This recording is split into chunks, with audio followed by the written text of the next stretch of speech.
Don't you wanna bet that I can get you back inside your head before the summer ends and spread a little love? Just for a little fun, I'll make you come back to me before the rise of every sun.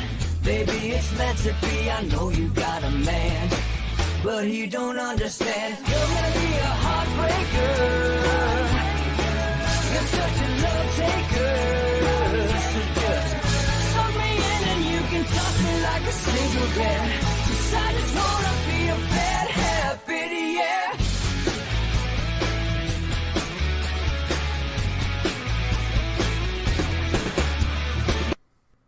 Welcome to Inside the Numbers with the People's Pundit, and now here's your host, Rich Barris. Hey, welcome to Inside the Numbers with the People's Pundit, and I'm back, which is great. So we have a lot to talk about today, but before we do, honestly, this is pretty historic what happened last night, and we're going to talk about it in detail. What were they thinking? Right? I'm going to explain to you the mind of an establishment Republican, and I'm going to explain to you why they never foresaw losing this badly in the state of Wisconsin.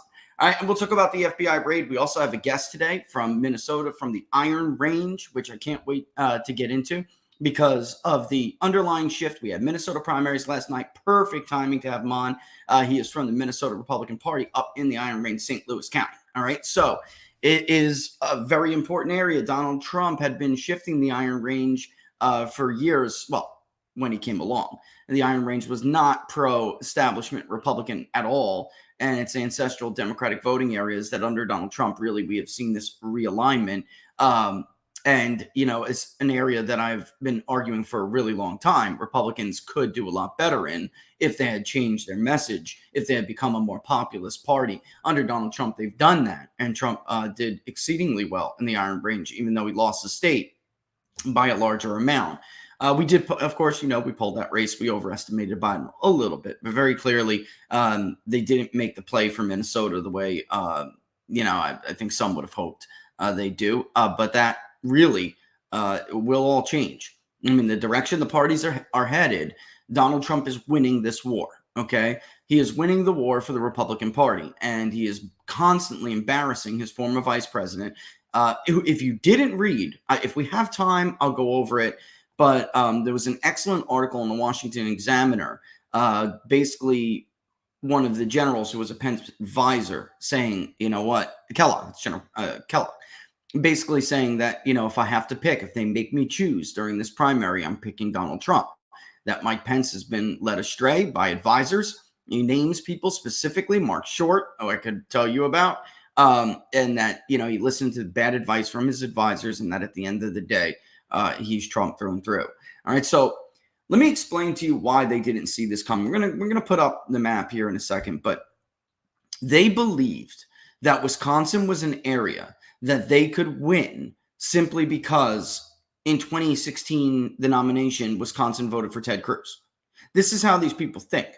6 years and a whole lot of promises later, they don't think anything has changed. They really did think that many voters in a state like Wisconsin, being ripe for it, would just move on from Donald Trump and that would be it. So out of nowhere, this guy, Tim Michels, right, who was a well-known name in parts of Wisconsin because of his family's construction business.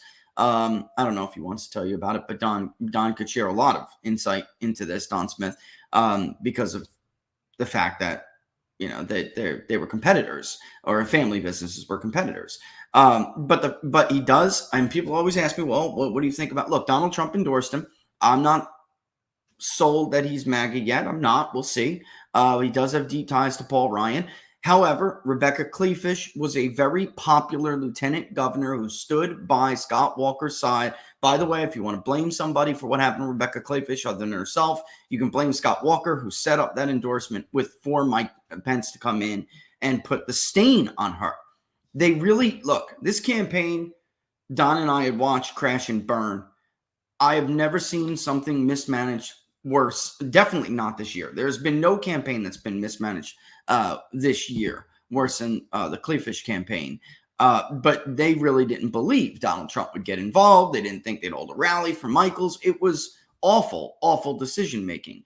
And then Pence comes in, all right, and basically, puts this crap. It's the kiss of death. In case you can't really see my little graphics right there, the kiss of death this guy brings with him. He has lost everywhere but Georgia. That was an anomaly of an example. And they really did think Wisconsin, having the history that it did, even though Donald Trump carried Wisconsin more comfortably than he carried the other Rust Belt states in 2016. It was the closest in 2020. What the hell were you thinking? Now we're going to have to look at this map. We're going to have to. And we're going to have to see how bad she got beat. I mean, there's some little votes from areas coming in. But generally, this is your map, folks. All right? You can see it's not even that. Honestly, when the initial vote chunks came in, if you were in the local chat, you know that I was confident immediately that not only was she going to lose, she was going to lose pretty big. Even in areas, by the way, like Sawyer, the initial vote came in. Michaels had a lead. Then she did better with some of those later dumps. And then the rest of it, later vote that was counted, he just crushed her in. Rusk, why are these areas important? These are areas where traditional Republicans don't do well. Donald Trump changed all that. Rusk, Polk, areas like Polk, Lafayette, all the way green, all the way into Dane. Even in Dane County, she barely carried it. There's still a vote there, too. I mean, honestly, it's possible she loses it. I'm not kidding. That's why they called it. It's not that there's enough votes out there. There's not. The margin's not. He's doing better in areas when the rest of the vote came in. The original vote dump in Azaki was like 80-20 Clayfish, and he pulled it all the way tight. Again, Milwaukee, he barely is trailing her in Milwaukee. She lost Racine. She lost Kenosha. I mean, this is incredible. This was, and 5 points really doesn't explain how big of an ass kicking this was. Pardon my French. Brown, 44-40. She wasn't performing anywhere. Oh, yeah. One vote, or me, one vote, or two, technically, because you need two not to tie it, but to carry it. Akanto, Michaels crushed her. And you just keep going. Atagamey, it was tight. She should have won this. There are burbs out here outside of Dane. That's the home, by the way. People don't know that's the home. That is Green Bay through and through. And yet, she needed to run away with these areas. I knew she would do better in Green Bay, but I mean, Dane and Milwaukee needed to be like plus 20 Clayfish. That's what their polling showed everybody, by the way. This is what Emerson, who took a massive fart again. All of a sudden, Emerson can't poll a Republican primary. I personally like Spencer Kimball quite a bit, but I'm a little bit nervous about something here. I mean, the polling at Emerson has been favoring the Pence endorsed candidate for a while. And none of these races turned out to be that close. This is a miss of 7 points now for Emerson. Again, this is a 7-point miss in Arizona, or 8, depends when all the votes are counted. And now a 7-point miss again, maybe 8, when the votes are counted in Wisconsin. Why am I saying this? Because the Pence people, for people who supposedly don't like bullies, the Pence people, folks, okay, are calling pollsters and basically pressuring them to change their numbers. Now, when you're seasoned, you tell them to go take, take a long walk off a short pier. You really don't care. But I'm getting really nervous that something is happening here with Spencer. You should come out and make a statement, because now this is multiple. And look, people miss. It happens.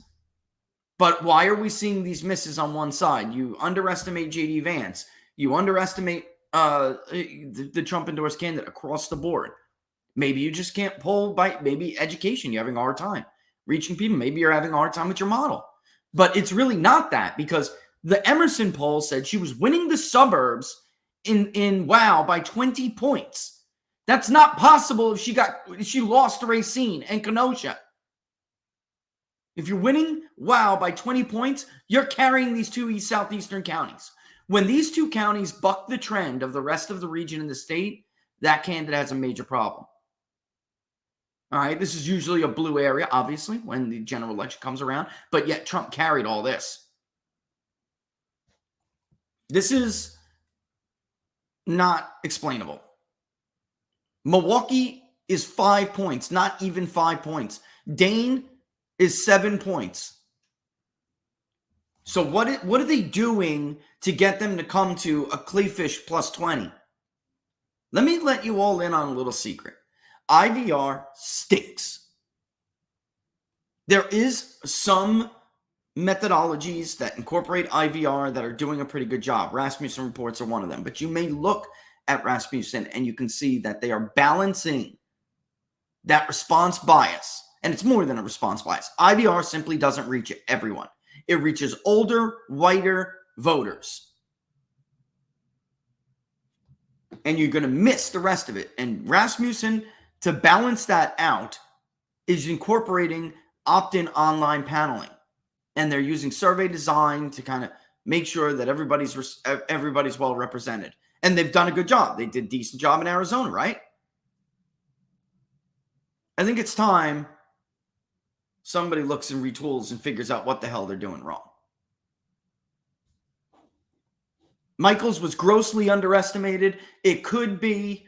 I'm willing to at least, entertain the idea that the raid on Donald Trump expanded Michaels' lead. That there are some voters who said, I really like Rebecca Clayfish, and as much as I like the president, I'm going to go with her over Michaels because I know her and she was a great lieutenant governor. I have respect for her. And then the FBI raided Donald Trump, and these people said, nope. I'm going with the Trump ticket through and through.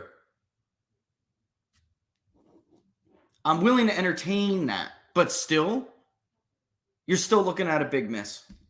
The polling at the end of this thing was showing a very close race. This is not a close race. Not that close. 5 points in Wisconsin for a former lieutenant governor. It was very popular, who had a 30-point lead. Her own polling, I think, was 22, something like that. The biggest margin I saw was 32, 33 points, something, maybe even 35. It was ridiculous. I'm trying to look back and find another comparable example. Oh, it looks like Laura yelled at me. Yeah. I'm trying to look back and find, he's the campaign slayer, Laura said. Pence is the campaign slayer. And yeah, let me just explain to people. IVR is interactive voice response. And it is essentially a robocall. All right. And basically, I'll close it for you. I saw that, Gaylord. Okay, I'll close it. But I should leave it up because maybe some pollsters will get the hint. That's a great ad, by the way. It's a great company for that technology. You know what? I'll talk to them. Maybe they'll want to advertise on the show, but I'm not going to do it for that. But yeah, he is the killer of campaigns, this guy. The killer of campaigns. I'm looking to find a comparable example. I'm thinking Gary Hart, New Hampshire, circa 1980, right?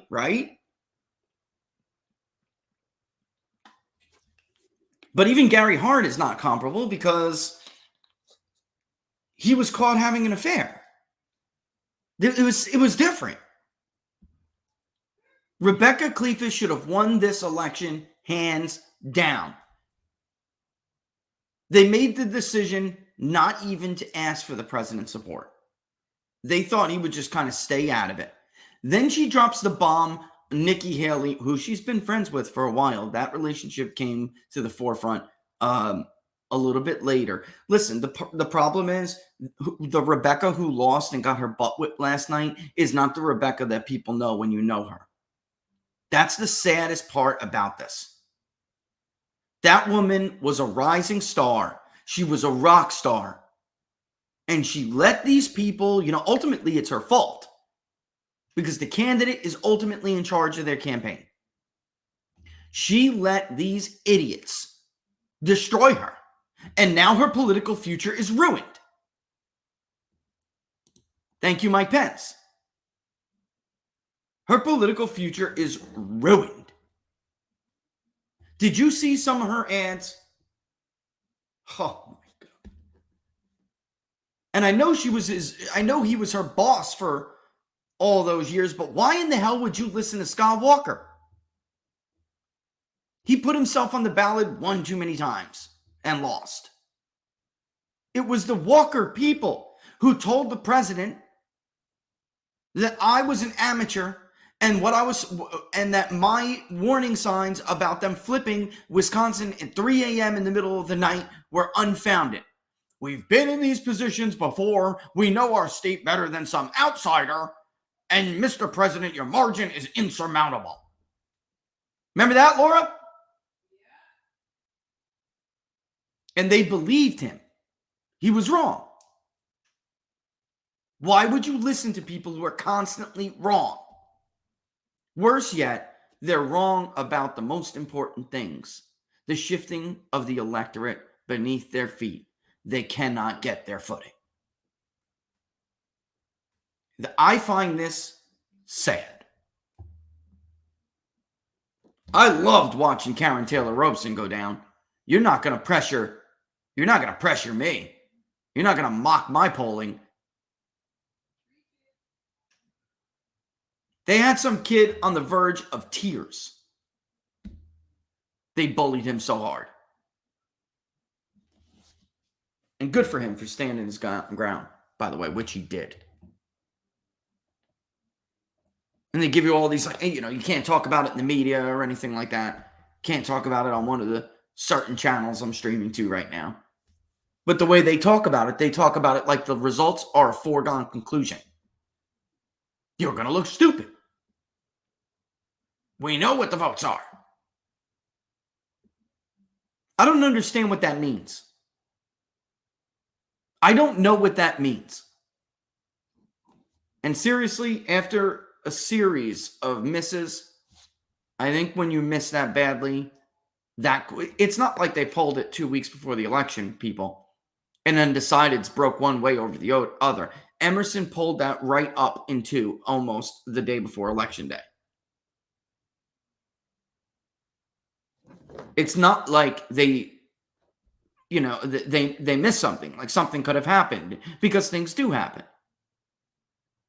Which is why I can't stand, frankly, polling and releasing a poll 2 weeks before an election. But people ask me to do it. I like to track right until the end, because I've seen it. 8% undecided, 10% undecided. Change the whole outlook. It may not change the result, but it could change the entire outlook of the race. It could look closer than you think it is. It could not be as close as you think it is.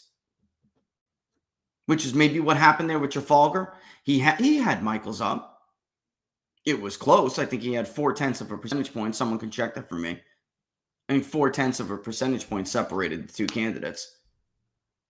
It could have been closer, and then the raid, caused people who were going to go or were undecided or were going to go for Clayfish to just change their mind and go for Michaels.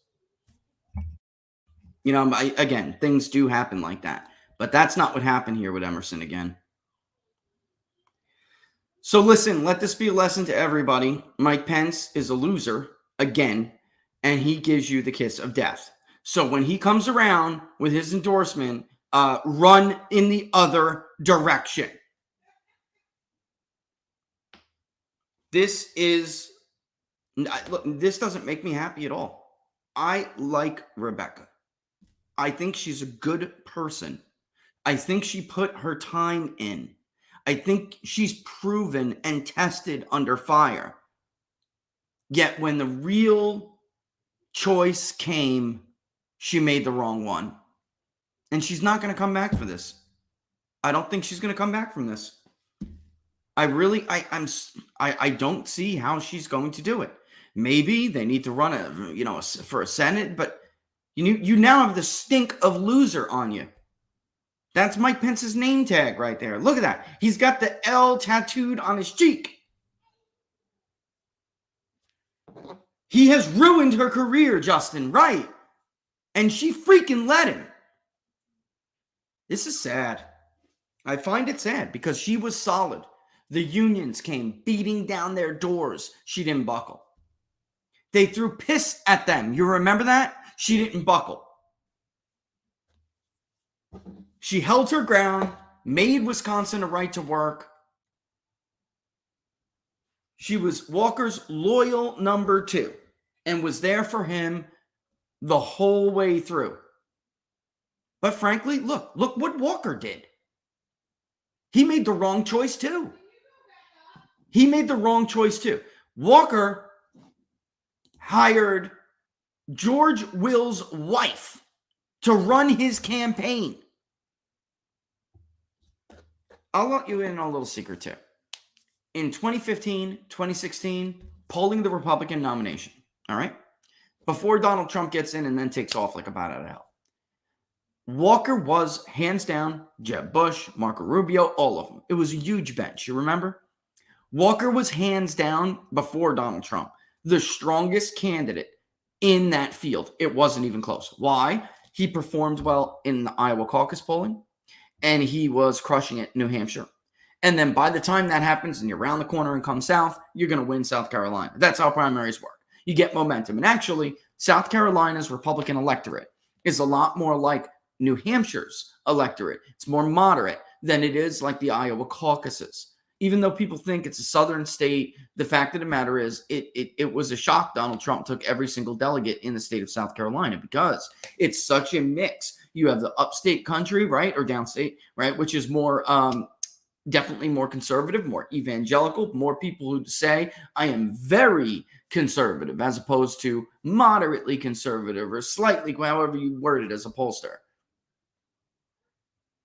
And then you had places like, which is now Trump country, you had places like Horry County, where the Bushes thought they would actually stop Trump. I kid you not. The sweater vest wearing, gonna tee up on the golf course. And Scott Walker could perform among all of those voters. Do you know when Scott Walker took a dive? When it was really over for him? Yes, Trump had came in, and yes, he was served, but there was still this big portion of the Republican electorate who wanted somebody else. And by that time, Scott Walker's campaign had already been floundering, and he made this stupid, canned remark on the debate stage. We don't need an apprentice. I'm like, oh my God, George Will's wife wrote that garbage line. You remember that, Laura? Oh my God. George Will's wife killed Scott Walker with that cheesy, stupid line. And it did. It was over.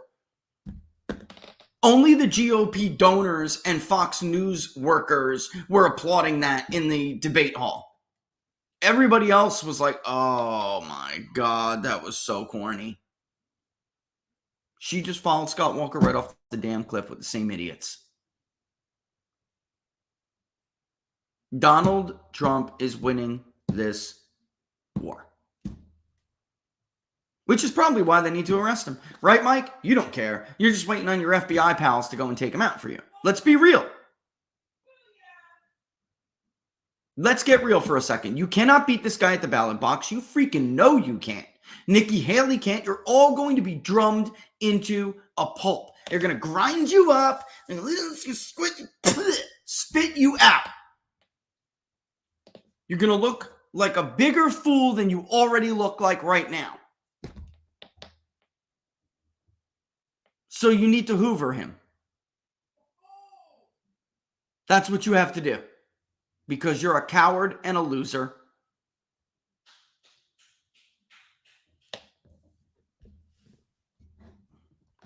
But you know what? If you want to be a coward and a loser, do that. Please stop taking the talent off the bench and bringing them down with you. You just took out a future U.S. Senator, you stupid idiot. You did.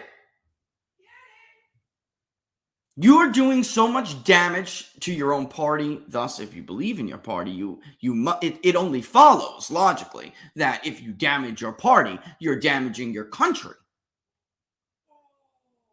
Nobody is doing more damage than Michael Pence right now. The guy needs to hang it up. Hang it up. And you know what? this is what they really want to happen. In order to win these primaries, younger people, working people have to stay home, and only grandma and grandpa. And by the way, I know you're farming retirement communities. I know you are. I'm digging through the precincts right now in Arizona. I'm going to go into Wisconsin. I'm going to find the same thing. You are farming granny votes, and you know you are. And all they want is 75 plus to come and show up to nominate their candidates. And then somehow they expect you to just get in line come November. Aren't you tired of hoping that turnout is low? Aren't you sick and tired of the media always saying turnout's high, that's bad news for Republicans? Wouldn't it be great for once to say younger people came out, there's more working people out today in the electorate? That's a bad sign for Democrats. Doesn't that have a better ring to it? Skamania County. Joe Kent did exactly what a future new age, new right Republican candidate needs to do to remain electorally viable in the future. You got to take these voters that voted for Barack Obama, these new voters that are being naturalized in the South and out West, the white working class that backed Obama, that swing back and forth, did give Joe Biden a little heads up, a little glance. Maybe I'll go with Scranton Joe. It is the only way forward for that party. You're not getting the overly educated white voter back. That's not happening. Not until they feel the pain that everyone else is feeling. They have largely been able to avoid it. And until they do feel that pain, they have the luxury of caring about whether or not they're decent and whether or not they get invited to their friend's Tupperware party next week. Because God forbid, you know what, I think I'm going to vote Republican. Uh-oh, you're blacklisted from my Tea Party. You can't come to Karen's Tea Party next week. No crumpets for you, sister. Wait till Karen can't afford the crumpets anymore. And then they'll come back. But just because you think you're going to waltz Mike Pence in here, it's not going to do it. The party was not going back. Let me explain this for all these fake election gurus out there. Trump voters aren't voting Republican. So your ratings are fundamentally flawed. It's not going to happen. They're going to vote Trumplican. But if these people lose these primaries, they're staying home in November. Do you understand me? They would let Peter Meyer lose. They would let Karen Taylor Robson lose. Who else? Down the line, they would let Jamie Herrera Butler, especially. Maybe Karen Taylor Robson, she'd have gotten the Lions vote. Even our polling showed that she would have consolidated the Republican, but likely. But she couldn't win independents by the margin that Lake is winning them, so she was not the stronger candidate. Same phenomena we saw with Donald Trump and McSally. Robson would have ran about 5 points behind Carrie Lake. That is what she was running behind. But those who impeached Trump, if your rating was toss-up in Michigan 3, and then you moved it to leans R because Peter Meyer lost, you are an idiot who has no idea how to speak or understand voters. This is not the correct thinking, ladies and gentlemen. Peter Meyer had upwards of 4 in 10 Republican voters saying, the hell with him, I will let him lose. Even if half aren't bluffing. It's a blowout. Hillary Shokin would have destroyed him. John Gibbs, on the other hand, and ironically, John Gibbs was doing better with independents. Honestly, Laura, didn't that surprise me? Even as Gibbs's pollster, I was shocked. I absolutely did think that Gibbs was going to do better with the base, but worse with independents and moderates, and that was not the case. Now, after all the money they throw at him, maybe. We'll see. But it wouldn't have mattered anyway. So you can start from the assumption that it doesn't really matter if John Gibbs or Joe Kent lose. I mean, of course it matters in November. Joe Kent is going to win. But it's not that it doesn't matter. What I'm saying to you is those seats were lost had those incumbents won. They were lost. Washington 4 is a different district than Washington 3. Once upon a time, they were much closer in look, composition, makeup. But they're not. Washington 3 is not Washington 4. Newhouse will win in Washington 4. That's going to happen. But David Valadao, perfect example. There are voters in David Valadao's district who don't give a damn enough about David Valadao. They don't care about their House majority the way that Kevin McCarthy does. They simply don't care. They will let David Valadao lose. Now these geniuses have realized that was true. For some reason, the election forecasters don't seem to understand this. That's funny because Kevin McCarthy and his ilk are finding out the hard way right now that what I am saying is right. Trump told McCarthy he would leave Valadao alone. He should have went after him because he's a loser. That seat is gone, Laura. It's gone. Democrats will defeat David Valadao. It's going to happen. Just get ready. It's coming. They're finding out the hard way in CD 13. John Duarte is going to lose to Adam Gray. No Sherlock. And by the way, Sam Spencer knew all of this. Kevin McCarthy knew it all.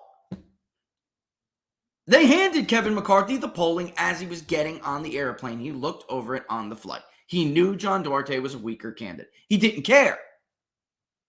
Because he can make a deal with Adam Gray. If Adam Gray wins, he could not make a deal with David. This is the truth you really all need to hear. The truth is they knew Valadao was weak. They knew Duarte was weak. They didn't care. Anything but the Trump candidates. Or the Trump-aligned candidates. And yet, for some reason, we see these election forecasters pretending as if that's not true. It is true. These people win their primaries, those seats are gone. The base is not playing around anymore. And after the raid on Donald Trump's residence, it only got worse. I do think, like I said, I am willing to entertain it, and I do think, without a doubt, the raid on Trump's residence probably helped Michaels in Wisconsin. It probably would have been a little bit closer. Clayfish was still going to lose because that's what happens when you go against Donald Trump in the modern Republican Party. Again, let's do it one more time. There you go. You know what? Can I bring my guest on early? Because it piggybacks off of this because it's such a great area to highlight this change, this shift I'm talking about. I really do even believe that it's probably, there is no other example to best illustrate this ground shift underneath everyone's feet that, again, some people simply cannot get their balance on. All right. So, it is what it is. Worst. I have a pet peeve, ladies and gentlemen. I hate it when people call me on the show, especially people who know I'm on the show and they call anyway. It drives me nuts. All right. Look, I want to bring him in from the Minnesota. I can do that, Laura. Is that cool? All right. Yeah, I want to, because I really want to, before we get off, I don't want to get off this topic. And then later we're going to have a little dive into the FBI. I'm going to take a little look at the FBI, the history of the FBI, because listen, these people know they cannot win again at the ballot box. I sadly told everybody this system is completely rigged against Donald Trump. It is a Soviet-style persecution. They can't let this man back in office. Do you understand? They cannot let him back in office. They didn't. Yeah, I don't want to get ahead of myself here, but if you think they raided his place because of a Presidential Records Act violation, then look, I got a bridge to sell you. This is what they do when they're fishing for evidence. Frankly, can I be real for a second? I'm a little disappointed in Governor DeSantis. It was a strong statement, but it really wasn't as strong as the moment required it to be. How strong would Rich have responded? Let me explain. I would have called the National Guard in and surrounded Trump's residence. That's how I would have done it if I was the governor of Florida. You think I'm kidding? Nope. Democrats used the army to try to keep Jim Crow from falling. Somehow it's all right for a governor to call up the National Guard to keep poor black kids out of their campuses. But it's not all right to use it to protect the rights of an American citizen. A former president! No way. All right, are we green lighted here, Laura? What's up? All right, green light, go. Listen, Jake, I'm going to bring in Jake here and I'm going to pull it back a little bit. I'm really glad you joined us, Jake. I really am. It was perfect timing. Okay, there you are. Did I lose you? Okay. Can you hear me okay? Just for a second. Okay. I can hear you. Cool. All right, cool. So why don't you tell everybody, the work out there that you're doing? Because I know in 2020, I got to be honest, Minnesota, St. Louis County Republican Party, I really did hope that the Republican Party and the Trump campaign made a bigger play for that. I think it's so ripe for a change. Yeah. But, I guess they were playing defense at the end there instead of playing offense. But look, you had your primary last night. What do you think you saw in the result? What's your takeaway first before we get into the rest of that? What's your takeaway from last night? I think overall it was a good night. I didn't deep dive into the numbers, but I was personally happy with. I'm super excited about Scott Jensen for governor. He's really made it clear. We've talked to him several times. Well, and some people more, as far as where he stands on issues that are really vital to our area. So mining is a huge one.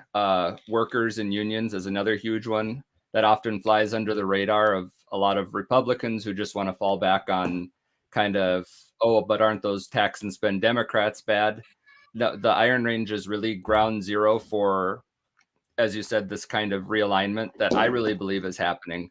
It just, a lot of people, I think, get frustrated with Minnesota because we don't really sprint anywhere. It's a marathon. And really, things are still changing. Our chair for the local BPOU, which I don't know if other states use that term, it means basically our county GOP unit. We've actually had a new one the last couple of years. He's actually an active United States Steelworkers. He's a union man. A lot of our local candidates have been trying to court the not only the trade unions, which have been more receptive to Republicans, but also the big steel unions. And so going back to yesterday, we've been really trying to harp on the statewide candidates. Yeah. If you want this area, you're going to have to do A, B, and C and get your butts out in front of the working class people, talk about things that matter to them.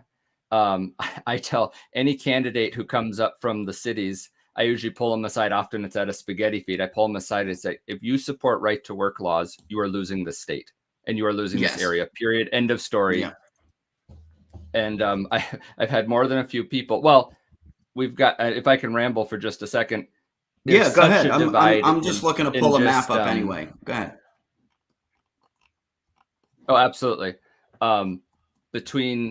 There's such a disconnect between the cities, and which we call Minneapolis and St. Paul. I'm sure most people knew that, and even a supposed DFL stronghold like the Range. I had one of our local candidates. Her name is Andrea Zupanzic, whose household name, the last name, and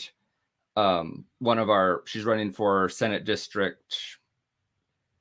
I'm getting the new ones confused since we redistricted. But basically, if you're the big pointy part of Minnesota over Lake Superior, Cook. basically that's her district. Yep, Cook, and then a little over she does. She was saying she all the way in actually had people. Yeah. Yep. And she actually was telling us, because where she's from, there's a lot of resorts, and she had someone come up to her and say, where do we buy water? With the mines, isn't your water undrinkable? The people down in the cities think that it's a bunch of greedy corporations basically raping the land 24/7. And you'd think, listening to them, it's like a nuclear waste dump. Which has been one of the biggest issues we've been able to outreach with is Polymet, which for your viewers is a precious metals mine that we're trying to get up and running in St. Louis County. And which is here again for folks. Let me just show them. Yep, right there. And I'll run down the margins real quick in 2020.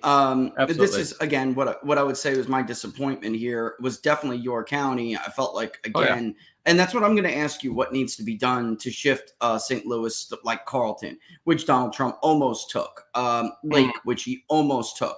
Cook is still a bit of it's a heavy lift in because not a lot of voters. But it's indicative of the challenge that Donald Trump had. St. Louis, however, and it is St. Louis, right? The local people don't say St. Louis, right? Yep. St. Louis. Yeah. Nope. We're St. Louis. We're looking at like a 15, 16 point margin almost. What would need to be done to make Lake more like Carlton, Jake, right? To really push, is it the relationships that have existed there with the Democratic Party for years? I mean, is that really what it breaks down to? Because the policy is already not there. We know the Democratic Party is hostile to people in the Iron Range. That's it. I mean, the National Democrat. That's one of the reasons I think that the challenge exists is that Democrats in Minnesota are not. And for people who don't know this, and you probably can explain it better, but the Minnesota Democratic Party is a separate entity from the National Democratic Party. They've been trying to separate themselves, so they don't, and it's worked to some extent. But the fact is, their party is hostile to that and their way of life. Oh yeah, that's been one of our biggest selling points. It has been you've been left. Basically the DFL or Democrats have left you completely. They don't care about Polymet. They make overtures about workers and that kind of thing. But where's the beef, as they say? The Polymet is not up. We actually have Betty McCollum from Minnesota District 4 trying to basically remove not only precious metal mining, but also taconite expansion, which taconite is a grade of iron ore, hence Iron Range. Yep. And you went back but to your point on household names, that's really a lot of it. Is one of the biggest earth shakers that we had on the Iron Range was we had two senators, Senator David Tomasoni and Senator Tom Bach, who are household names. I mean, people treat them like their family. I was talking to our current, the state rep who's running for around Virginia, Minnesota. And I was like, have you met Tom Bach? And I'll get to why I was talking about that in a moment. He's like, oh yeah, I've known Tom forever. Just it's household names. Yeah. Yeah. Family. Brands. Yeah, exactly. They total brands. Senator Tomasoni had a history with hockey, which is one of the big reasons that our Republican Congressman Pete Stauber had such a big household name, as his family was linked to hockey, and how he initially won. But so the earthquake was Senator Tom Bach, who had been the DFL Senate Minority Leader, was ousted by a big city lefty. And he and Tomasoni, who had been basically voting more and more with the Republicans for a long time, announced we're not going to be DFL anymore, they switched to independent, and then basically started caucusing with the Republicans in the Senate, which I give Senator Paul Gazelka, who was up until the end of this last session was our Senate Majority Leader. He retired, but he actually really pushed. He was actually from the Iron Range, didn't represent here obviously, but he put in a lot of work towards outreaching to local unions, and I think it is paying off, albeit slowly. We actually have labor endorsed candidates for our at least for the primaries. We'll see what happens now that the primaries are over, as far as the Republicans on the Iron Range, and we were really proud to have that happen. Specifically, the local 49ers have been very, very receptive. But so Tom Bach, go ahead. Oh, go ahead. I was just going to ask you, because we have you mentioned something right there that I think has been overlooked quite a bit, and I think it could have a major impact in Minnesota.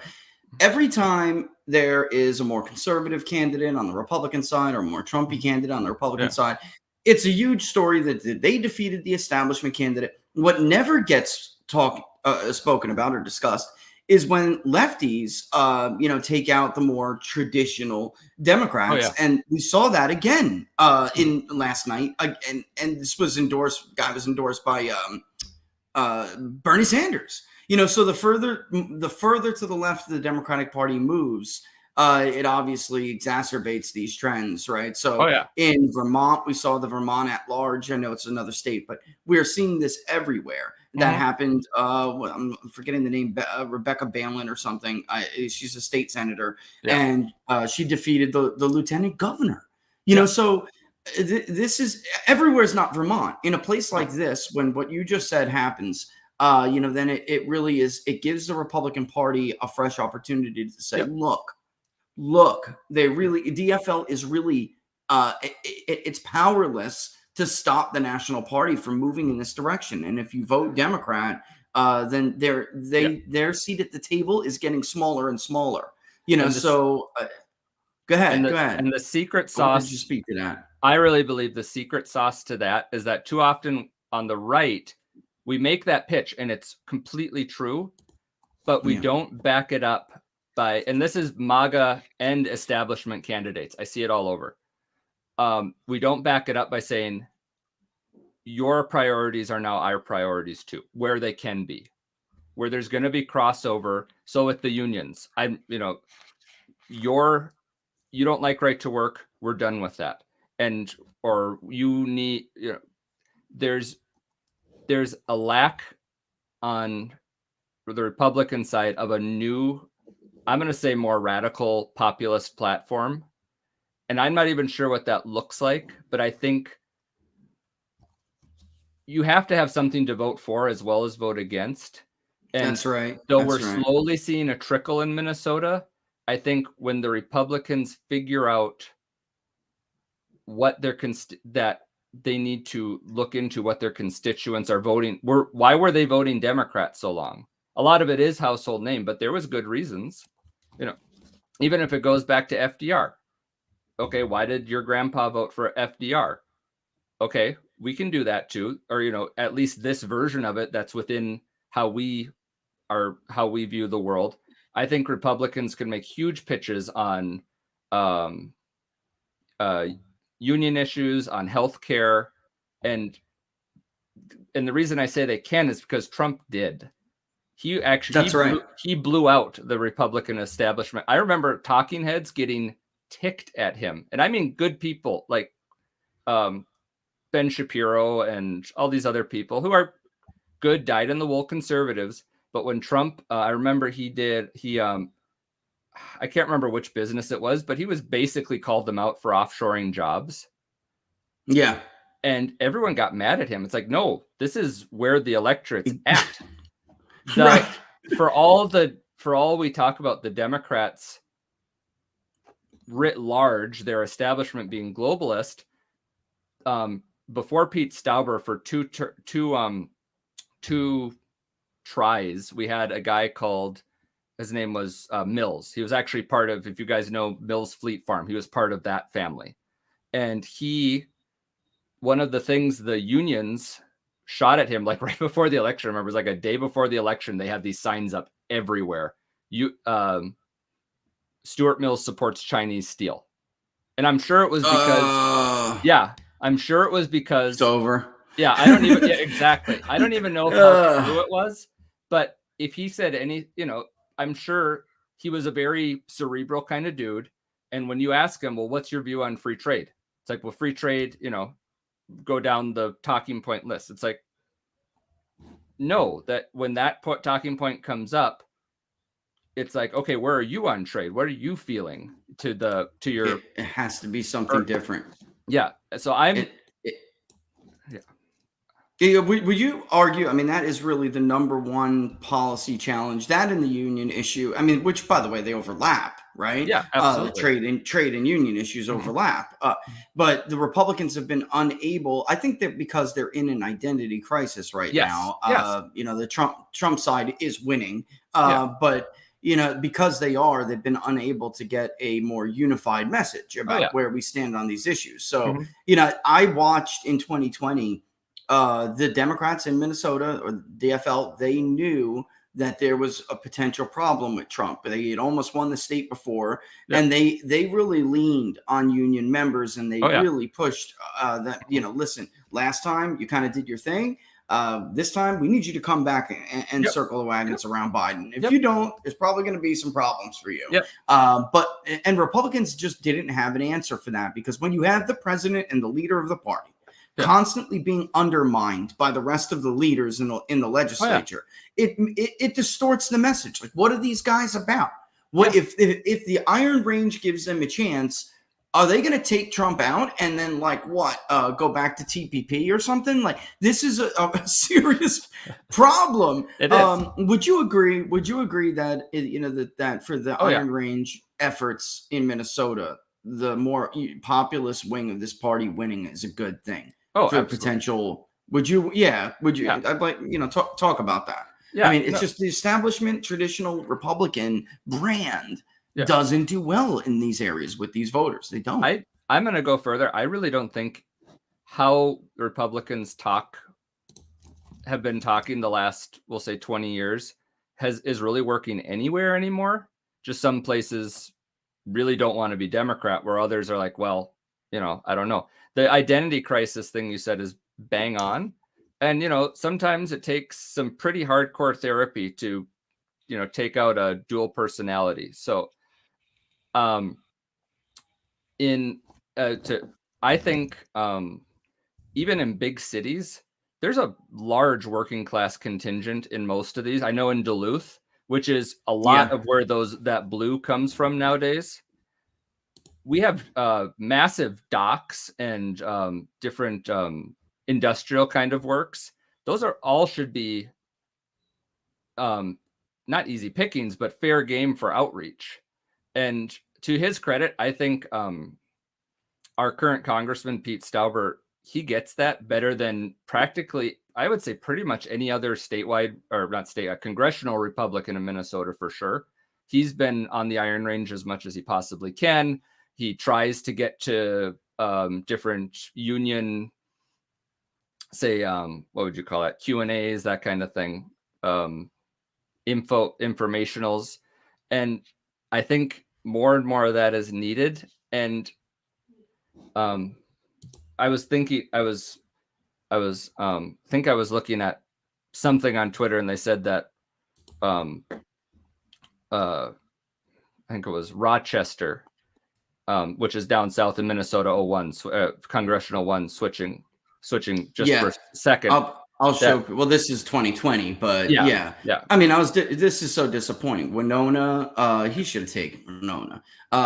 Olmsted, maybe not even take it, but man, that was a bigger margin. That's just disappointing. And again, that comes from having this mixed signals constantly. Yeah. Well, go ahead. And Trump really, I really think he didn't help himself last election, in that there wasn't, in 2016, even if all the talking heads said, well, there's no numbers there to back up what he's saying, it was a more economic message that he had.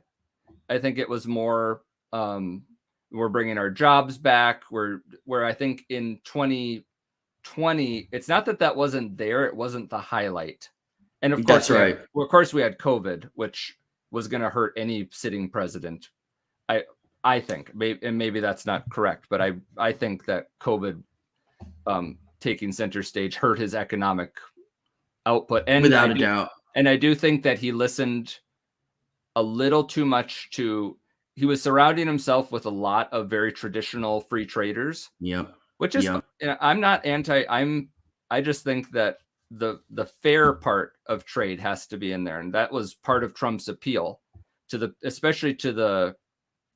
Part of it was the fight, the punchiness, but that was a big part of his economic appeal in 2016, was that people are like, well, this guy's going to fight for me and he's not going to let my job go overseas.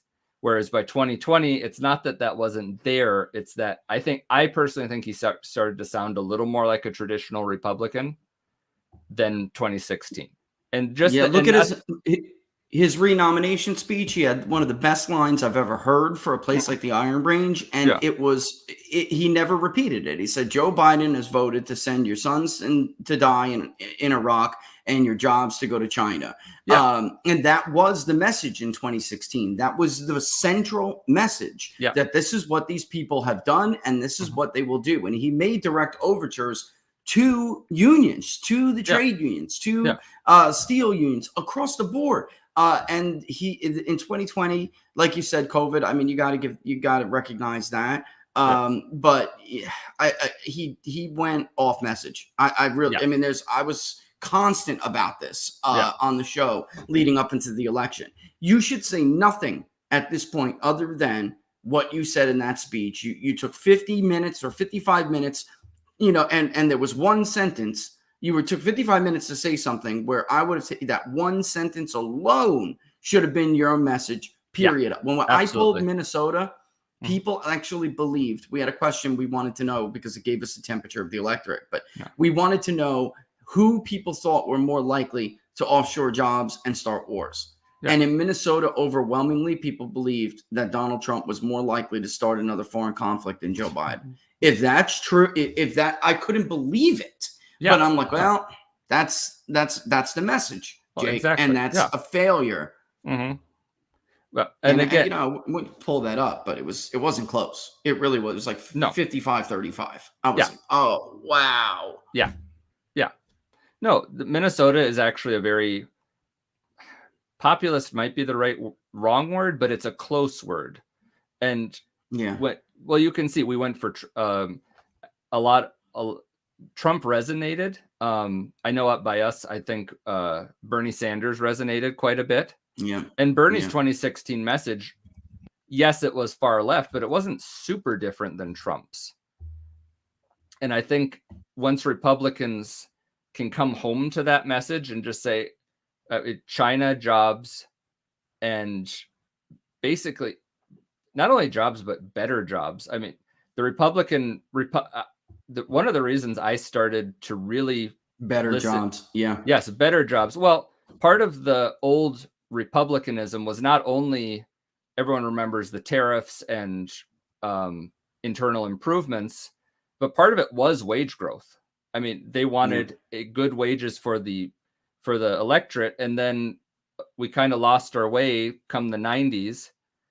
Yeah, I think, and Trump breathed life back into that in his own way. I mean, not in so many words, but he got that something was missing really from the American conversation that hadn't been there for 50, 60 years, not since World War II. And a lot of people are receptive to that because they've seen since World War II, for many reasons, we lost that kind of focus. Even the Democrats, for how they prattle on about unions and stuff, we've lost just as many jobs under them. It's not like we're seeing the wage growth didn't go up. Real wage growth is bomb right now. Exactly. It's It's again, that opens the door and brings that opportunity in to speak to people. I gotta wrap it for the 1 o'clock break here, but yeah, I really appreciate you coming on. Keep a close eye on your area, and you're welcome back anytime to talk about this. I'm gonna dive a little bit after the break into the results in Minnesota, but again, one of those states where it really highlights this difference between the traditional, and I hate even calling it that because you just said it and you're right. That is not the traditional Republican message at all. Trump brought back the traditional Republican message. You said it. They lost their way in the 90s. They never got it back with the Bush years. If they have any hope to be a national force in the future, it's a good thing that Trump's winning this fight. That's really it. But agree. Jake, I really appreciate it. I'll keep an eye on you on Twitter too, and we'll have you back. Absolutely. Have a good one. All right. All the best. You too. Those guys are out there, fighting the fight on the ground. There's something real quick before the break I just want to say. It's important.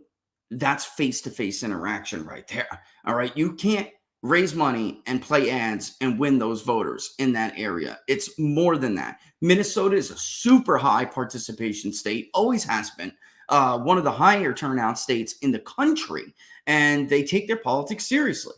And it's good when you have kind of like I hate the word cult of personality, I hate that term, but when you have a larger than life figure with like universal name ID, it certainly helps. But real work on the ground needed to be done. And every time Trump made those overtures that we were discussing, what happened? Paul Ryan and the rest of them would have a panic attack and run to Politico and trash him. You can't do that. You have to have a unified message so voters say, you know what, if I'm going to jump ship, I'm going to feel damn secure that I'm making the right decision. It takes a long time to change ancestral voting behavior.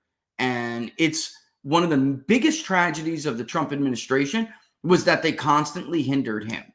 And it was Russia, it was this, it was that, it was fighting over trade. I mean, Paul Ryan wanted that TPP deal through. He wanted it through. His benefactors wanted it to go through. And it was this constant undermining of that message. And that's one of the biggest tragedies of the Trump era for the Republican Party. And now it prolonged this fight that is going on right now. It prolonged it. And it really should have happened peacefully. That transition from back to real traditional Republicanism should have happened under Donald Trump without this constant friction, but they couldn't let it go. They just could not let it go. Look at the asinine comments of people like Tim Scott. On and on and on. He was never worried about him damaging the brand. He was worried about him damaging his donors. We'll be back in about 2 minutes and 40 seconds. More Inside the Numbers. Stay tuned.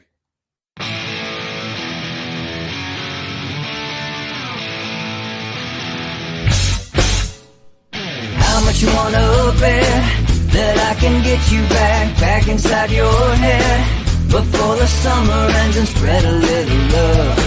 Just for a little fun, I'll make you come back to me before the rise of every sun. Baby, it's meant to be, I know you got a man, but he don't understand. You're gonna be a heartbreaker. You're such a love taker. So just suck me in and you can toss me like a cigarette. 'Cause I just wanna be a bad habit, yeah.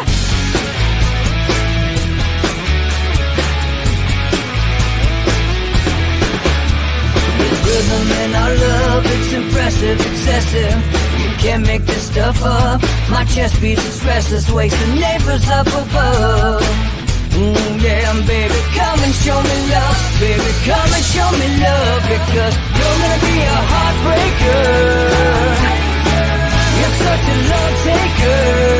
So just suck me in and you can toss me like a cigarette. 'Cause I just wanna be a bad habit, yeah.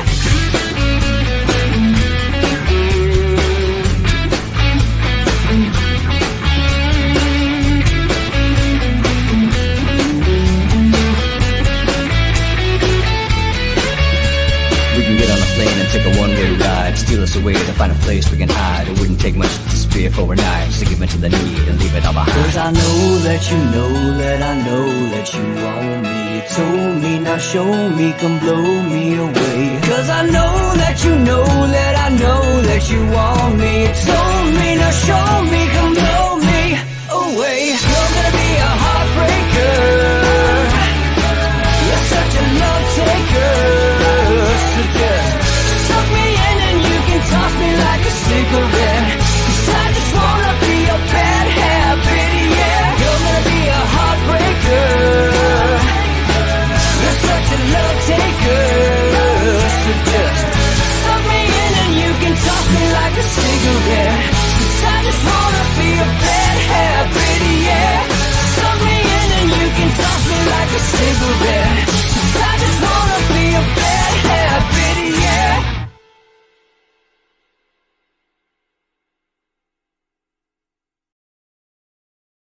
All right, we're back inside the numbers with the People's Pundit. I'm your host, Rich Barris, People's Pundit. Follow me on Getter and Truth at People's Pundit, on Twitter at People's_Pundit.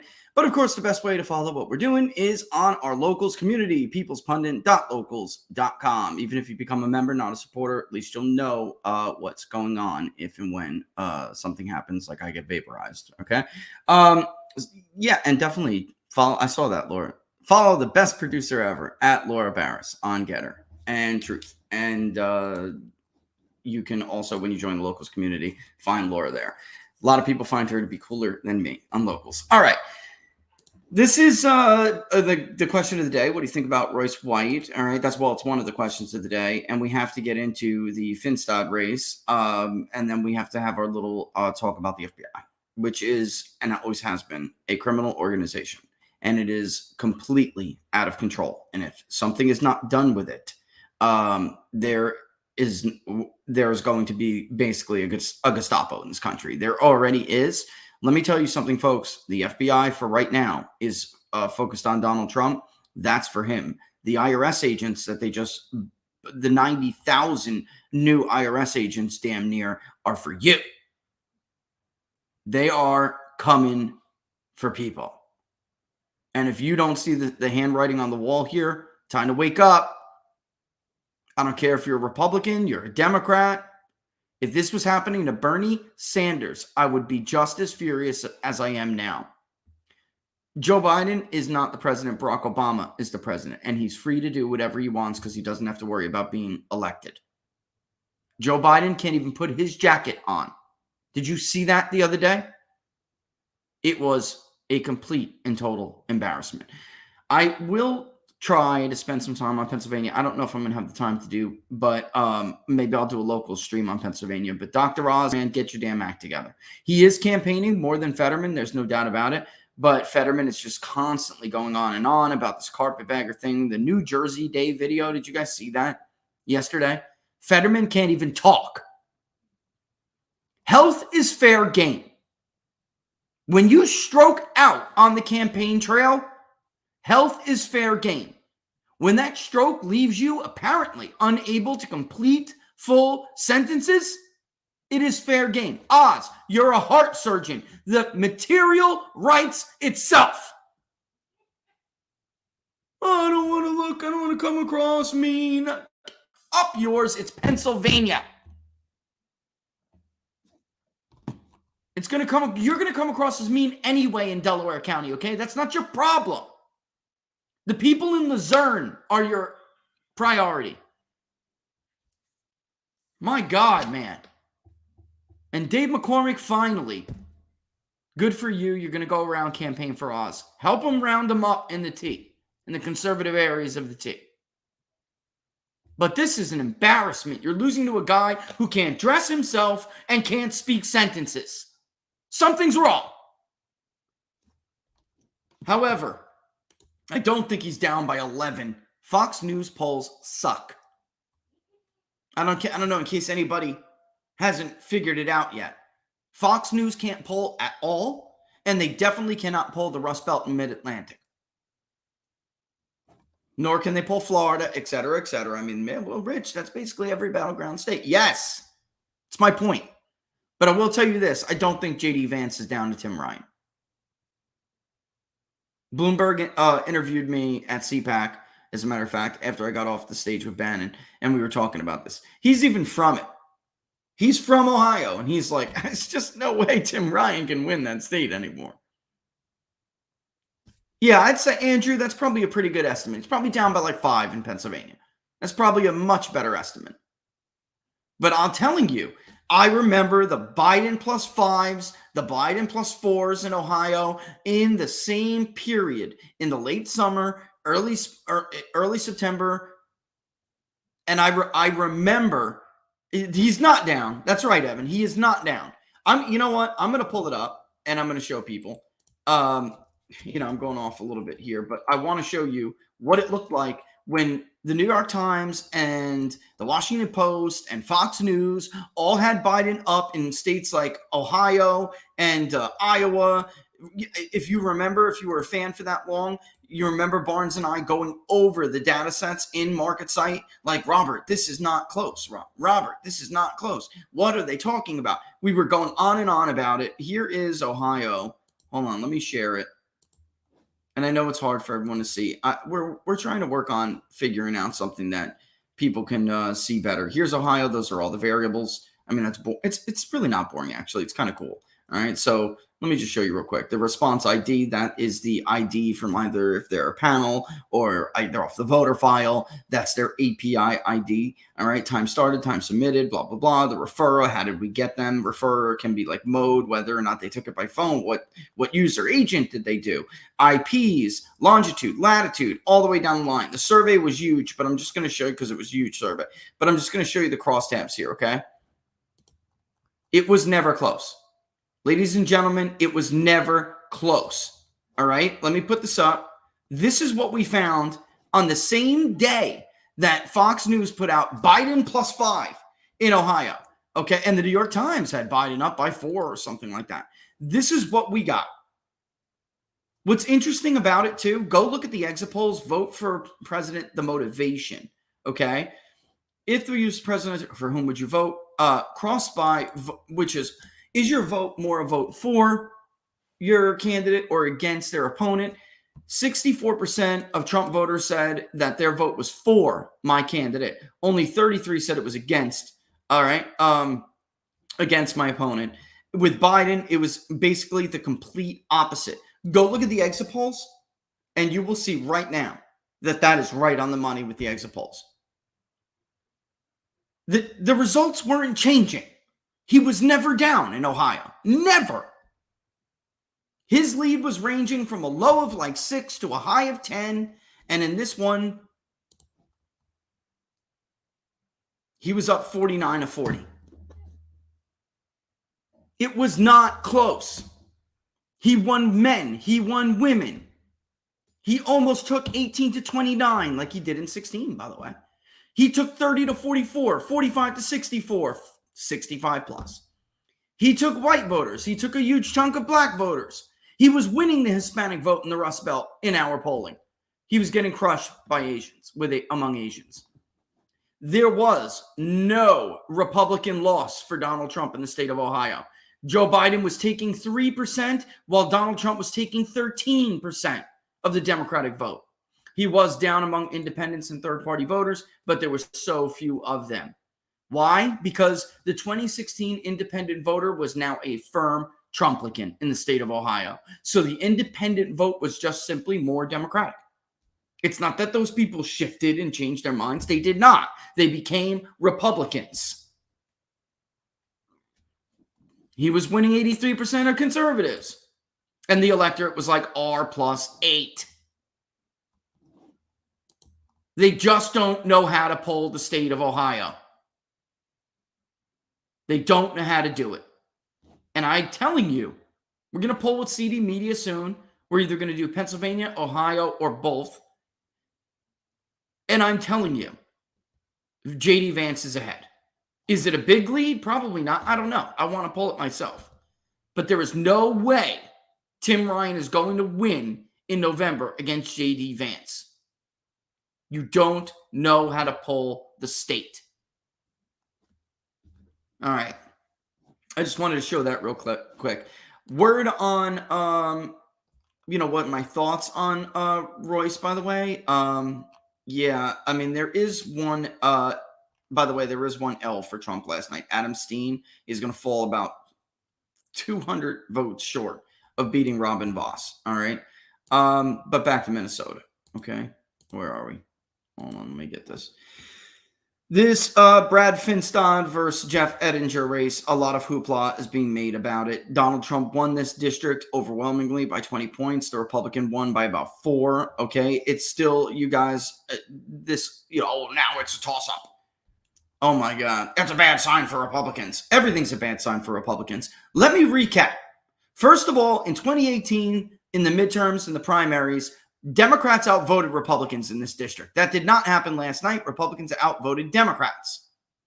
In 2012, the Republican candidate got 42.3% of the vote. In 2014, the Republican candidate got 45.7% of the vote. In 2016, the Republican candidate got 49.6% of the vote. In 2018, despite being outvoted in the primary by Democrats, the Republican candidate got 50.1% of the vote. In 2020, the Republican got 48.6% of the vote, even though Trump in 2020 romped it.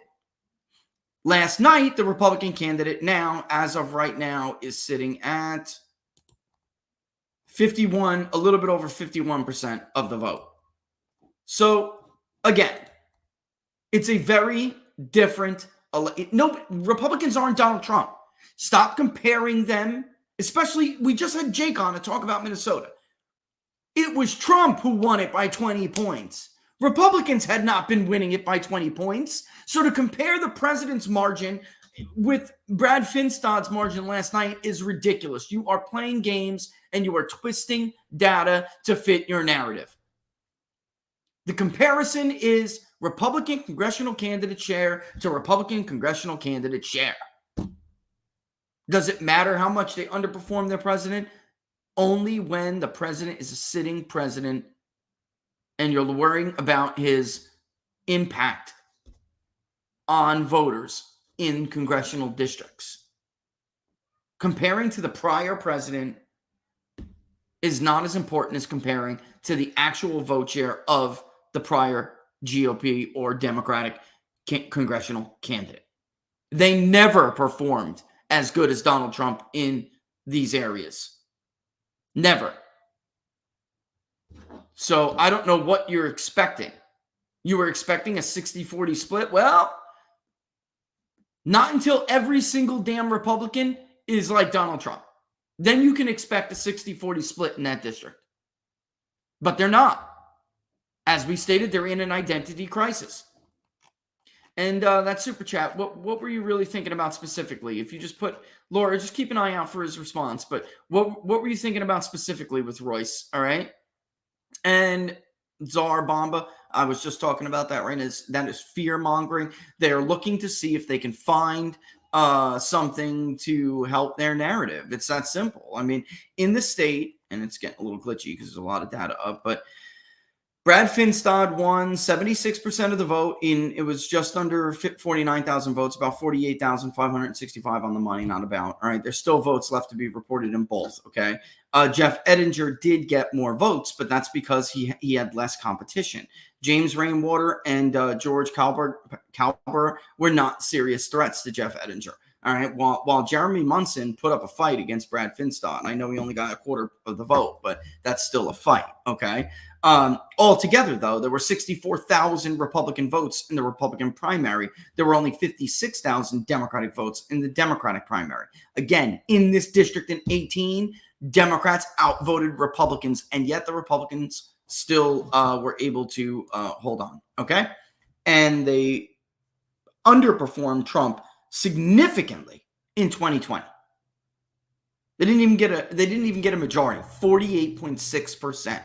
So Brad Finstad taking 51.1 last night is an improvement. An improvement from 2020.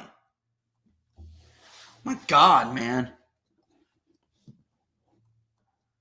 Thank you for being on top of that. Just ask him what he meant, Does he have a legit chance at winning? You know, okay, so that's what Evan was asking. I mean, yeah. I mean, yes. Yeah, that's the answer. Yeah. I mean, a lot of this breaks down to how big. I know the Cook political report is like not looking like a red wave after all. Okay, whatever.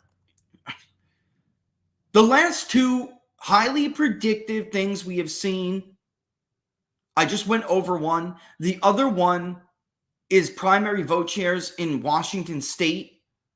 They both point to good signs for Republicans. Now, it's a bad sign when it comes to the Senate in Washington. It was not a good sign. And I always shoot it straight with you guys. All right, Patty Murray's margin should concern Republicans in her primary margin. Her vote share was strong. All right, so it absolutely, we have seen dips in Washington state in the incumbent primary vote share when they're in trouble.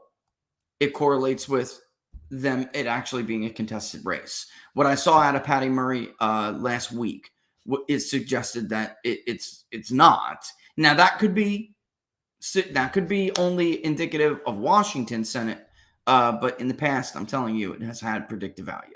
So it's a bad sign for people like we were just talking about Mehmet Oz and others. But we are changing. The country is changing. So I am getting a little bit skeptical when I look at comparisons like I've been seeing with these fearmongers and these, oh, well, this is super predictive.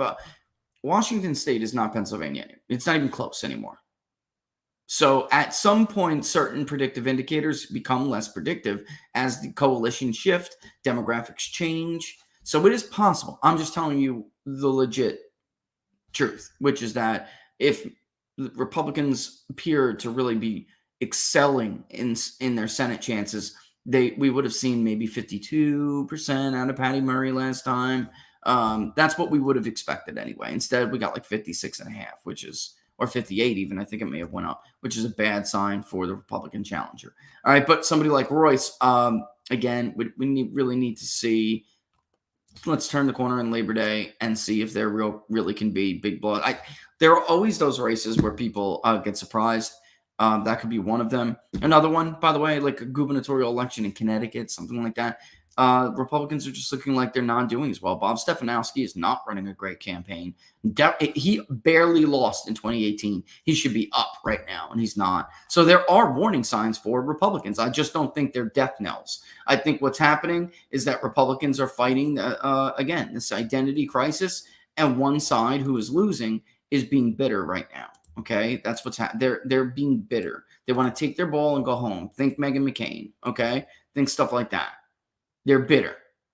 No, I'm just going to vote for the Democrat, or I'm not going to vote at all. God, I don't know. I'm over it. I'm absolutely over it. I really am. David! Yeah. God, David's right. What the hell is going on, David? What is he doing? Holy crap. The nutmeg state is winnable. It's winnable. Yeah, it was winnable. He's blowing it, man. Blowing it.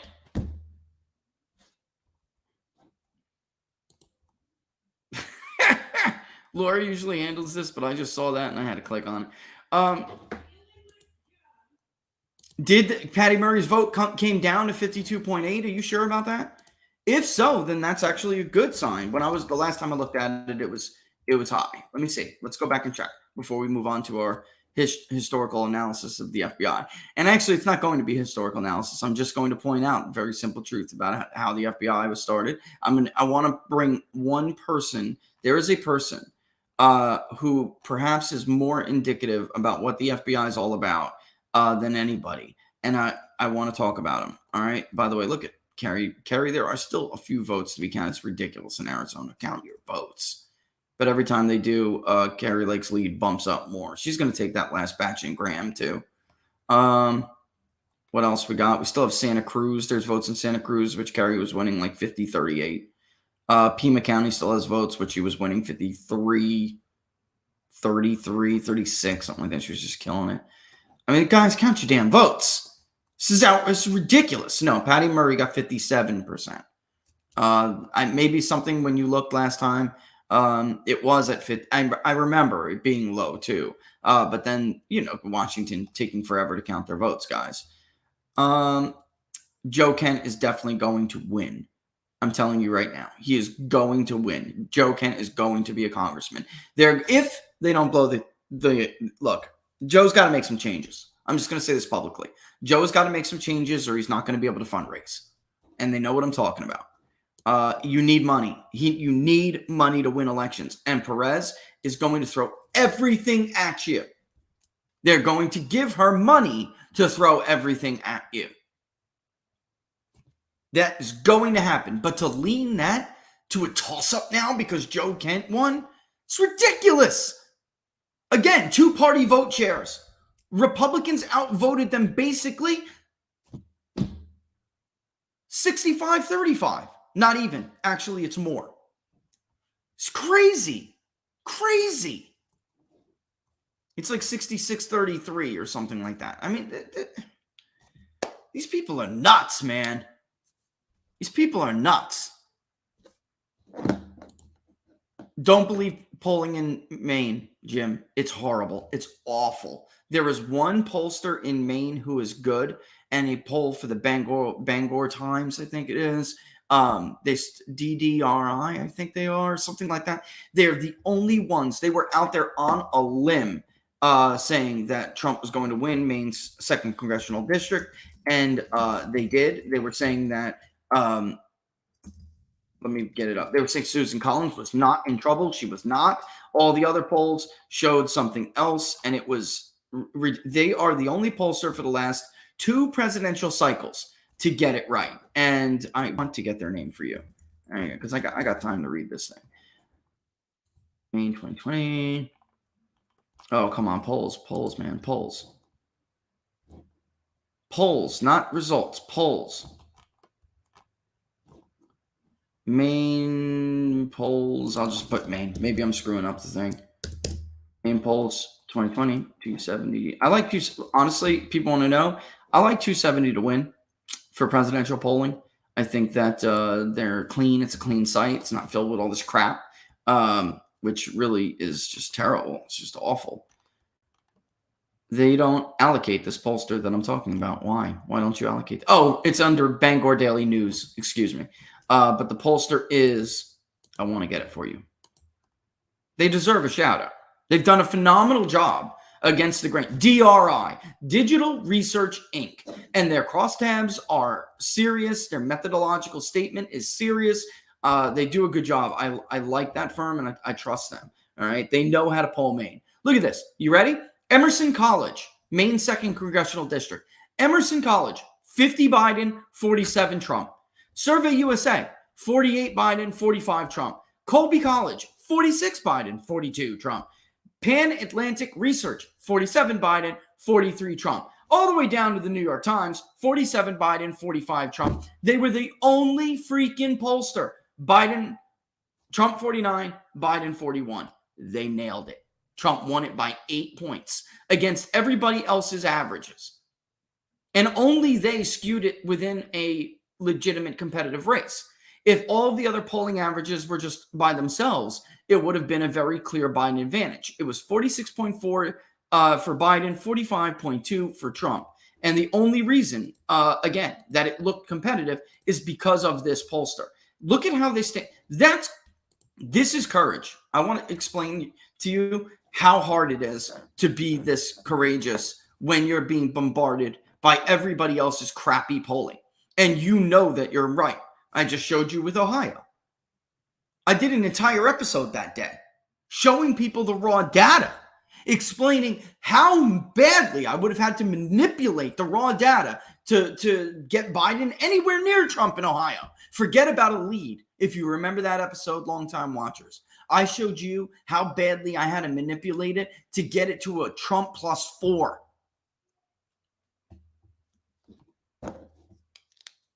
That's called BDE. What's that? Oh, Laura, I said, what's BDE? She was like, no. Apparently she knew, you know. Ashira, what are you looking at? Murray only won with 52%. I'm looking at, unless Decision Desk is wrong here, I'm looking at 57.7 with 79% estimated in because they still haven't reported votes. I mean, this is crazy. This is so crazy. She actually lost quite a bit of the state, though. She did. She did very well in the West. She got creamed in the East outside of Spokane, which she only won by about 4 points. Maybe that's what's doing the margin. Spokane has like 56% reported in, unless maybe this Decision Desk's API hasn't updated correctly. I have seen that sometimes they basically stunt on some races. It's possible you're seeing something more. Show me what you're looking at. I'd love it. If you share the link, I'd be happy to look at it and see whether or not they have more votes than Decision Desk, something. But I'm looking at a pretty big margin. Just a very, yeah, you're seeing she won 57 too, Russ, right? Yeah, that's what I'm seeing too. Yeah, you're looking in DD, right? Yeah, me too. So, you know, it could be. But again, this is BDE right here, folks, okay? It takes a lot to say, no, you're all wrong. And then they trash their sample size, which is ridiculous because their sample size was statewide, was fine. They were looking by congressional district. Again, you can click on, I'll give you the link. I'll put it in the chats right now. I'll put it in YouTube, Laura, if you want to grab it, put it in everything else. I mean, their crosstabs are well put together. All right, let's see if Getter can do it too. Yep, it's in Getter. Let me put it in locals. Yep, there's in locals. You'll see they have the New York Times has 52.5 and the Washington Secretary of State is 52.5. Maybe she was pulled down. I'm looking at Decision Desk. That'd be interesting. I will say, though, Decision Desk is usually right. All right, when we see these discrepancies, it's typical that, you know, that is right, you know. Yeah, you can't talk crap about him, otherwise you get banned. David's right. I could have came out nicer when I started my career, but I didn't. I came out with a purpose that these people are wrong, and I'm suspecting in some cases they're wrong on purpose, and that polling sucks, and I can do it better. And people don't like that message. Let me tell you. All right, especially when I tell them that the most expensive polling method happens to be the least accurate. Right? People don't like that stuff, folks. They don't like that. Another one, if you like 270 to win, to look at is Wisconsin. Oh my God, the farts in Wisconsin. All right, but I'm telling you, man, Emerson, they usually do a good job or a decent job, but they are really crapping out here. Arizona in the they were, well, I'm not getting into 2020 with Arizona streaming to YouTube. I'm just saying that you know, that's if you look at the results, all right, the official results, Emerson did very well in Arizona. It's amazing to me they farted this badly again, but they farted in Maine 2nd Congressional District too. And you know, that's just what I'm going to call it now, a fart. You know, they whiffed. You know, right. So let's get into the FBI here. The FBI raided Donald John Trump, the former and 45th president of the United States, claiming that it was a Records Act violation. If you believe that, you're an idiot. They lie. They got a judge who was an Epstein defender. Okay. Also someone who worked in the prosecutor's office that cut Epstein a sweet deal. Then when he left the prosecutor's office, decided to defend Epstein and all of his circle, his peeps, to make sure that none of this became public, what happened. This is the judge that they run to. He's only been a judge for a few years. They run to get a warrant. By the way, people are like, well, they had a warrant. They had a warrant to spy on him too. That was illegal. In case you didn't read Horowitz's report, the lion's share of FBI warrants are illegal. They constantly violate the Woods procedures. Constantly. Read the report. So, you know, basically, they're using this, even though Hillary Clinton had her own personal, she had a personal server And they didn't care about those violations. So to pretend like Donald Trump committed some, error because he may have taken a document that get out of here. They didn't find anything on him when they investigated him on the level that the January 6th committee is investigating him. They found nothing. The FBI already investigated Donald Trump. This is a show, a circus trial, kangaroo court. They need something on him so they can put him in the very corrupt District of Columbia and prosecute him in front of a jury of lefties who just let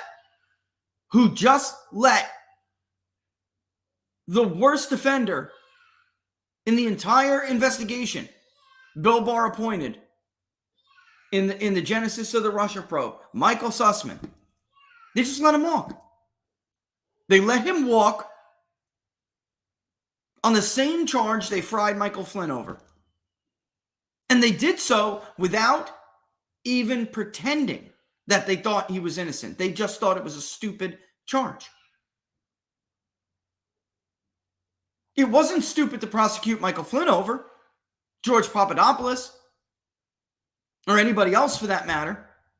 It's the Martha Stewart crime. I lied to a Fed. Let's look at the gold standard, that is the Federal Bureau of Investigation. Why is it an immediate felony to lie to a federal officer? Maybe if they had integrity, it should be, but they don't and never did. All right? I don't know why this thing keeps coming up.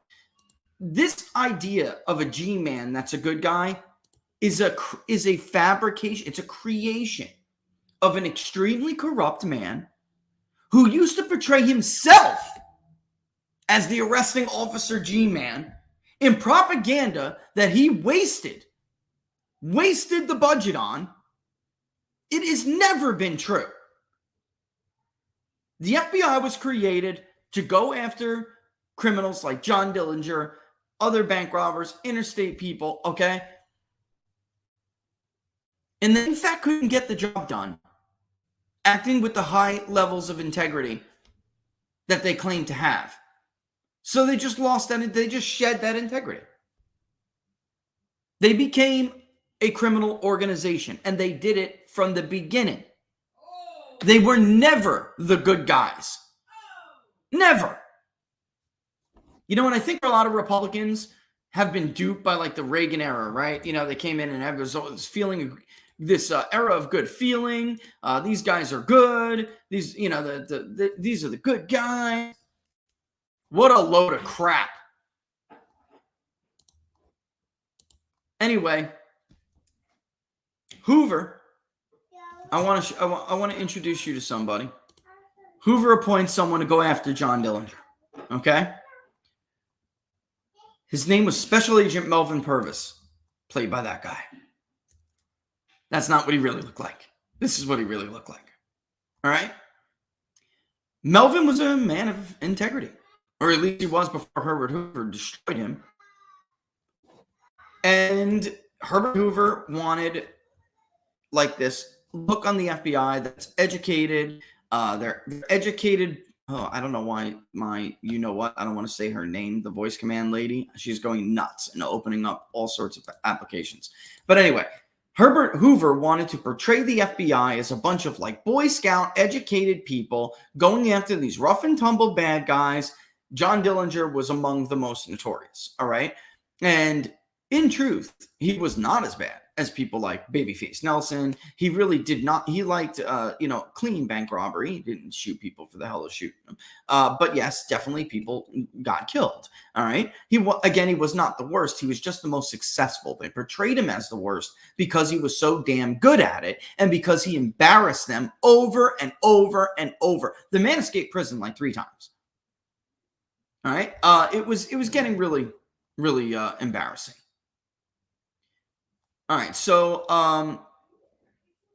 by the way, there's another, Laura, if you could get me the name of it, that would be great. But I mean, you'll see how the FBI really deals with criminals. A former Texas Ranger took out Bonnie and Clyde. Well, former Texas Ranger and the local Louisiana police department helped him. But the FBI had been, really they wanted to get him because they felt it was a Texas problem, and they wanted to, and they did basically give him authority to run all over states. And in the end, they just set up a trap for Bonnie and Clyde, and they just mowed them down. Now, they were nuts. All right, they killed and targeted law enforcement agents on purpose. All right, so that's a little bit different than Dillinger. He was just, again, he was a bank robber, and unfortunately, it is a violent crime, and sometimes people got hurt. I mean, there were people who did get hurt, so I'm not taking that away. But I'm saying, in the United States of America, you get a trial. You do not get a bullet through the face. And this is why everyone thought I was like some radical or nutcase when Obama vaporized Anwar al-Awlaki and others, a kid, without a trial. If you are a U.S. citizen, you do not get hunted down like a dog and executed. It doesn't matter what you did. You get a trial. Anyway, I want to read something because this guy, Melvin Purvis, was absolutely destroyed. The truth is, Melvin Purvis was the hero, not Herbert Hoover, who was too busy wearing his mother's dresses to chase down anybody. But Hoover got jealous. There were a lot of problems coming from Capitol Hill. He needed somebody to destroy. He needed to put someone's head on a pike. All right, so hold on. Okay, David, I want to put this out there. David just sent me a tweet from Jonathan Turley. It says Newsweek is reporting that the raid on Mar-a-Lago was based on a confidential informant who gave specific information on what was being hidden and where. And David has an idea about who it is. So do I. All right, but it doesn't matter anyway, because they didn't need an informant to get the information they had on Hillary Clinton. It was public knowledge. And they did nothing. How much you want to bet, David? It's the information on Biden and China that Dan Ratcliffe wanted Trump to share with the world. How much you want to bet they're really just trying to protect Joe Biden? So they raided his house, broke into his safe, and took the information that shows that Joe Biden is absolutely bought and paid for by the Chinese government. You know what I have to say here, though, to Trump? You should never have listened to your son-in-law. You should have listened to Dan Ratcliffe, who gave you sound advice. When Dan got into his DNI, he couldn't believe, or John Ratcliffe, he couldn't believe what they had on Joe Biden. And John Ratcliffe wanted the country to know. Trump's son-in-law, whose father went to prison, so I don't know why he would be seen as some kind of expert on this. His son-in-law, Jared Kushner, told him basically that there are lines you cross, and if you leave this stuff secret, then they'll leave you alone when you get out of office. That was generally the feeling, that they will stop persecuting you if you don't do this. Bullcrap.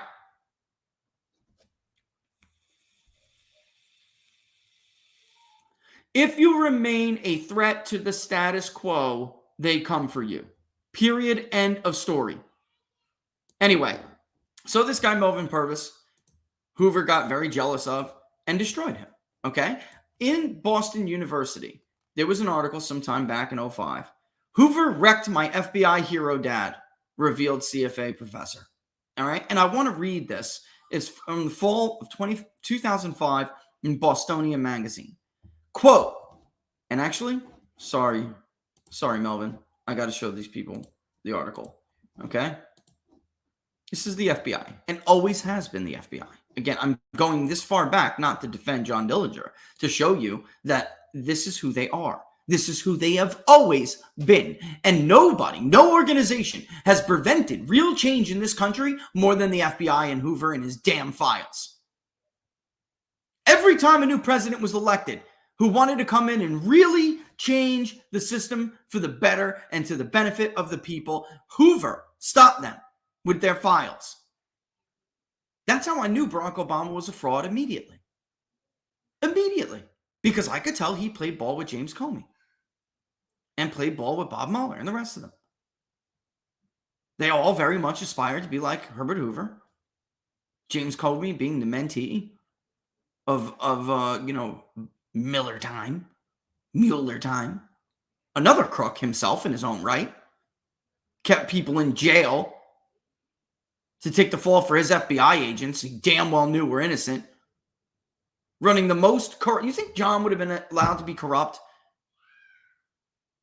and serve with Whitey Bulger like that if Bob Mueller didn't know? You out of your mind? Of course he knew. He let it happen. Get Dillinger, in quotes. That summed up the mission of countless law enforcement officials in the early 1930s. And no one wanted to nail the notorious bank robber and killer more than Melvin Purvis, the legendary special agent in charge of the FBI Chicago office, or his boss, FBI Director J. Edgar Hoover. The Dillinger gang had been terrorizing the Midwest, and if you know, Dillinger was, in fact, from the Midwest. He was born in Indiana. Killing 10 men, robbing police arsenals, and staging 3 jailbreaks. Quote, his capture became a national obsession, unquote, writes Purvis' son, Alston Purvis, chairman of the graphic design department at the College of Fine Arts, in the new book about his father. The Vendetta, FBI hero Melvin Purvis' war against crime, and J. Edgar Hoover's war against him, Public Affairs 2005, is also about another obsession, Hoover's decades-long persecution of Melvin Purvis, which began shortly after he and his agents dramatically put an end to Dillinger's crime spree. Hang on one second, guys.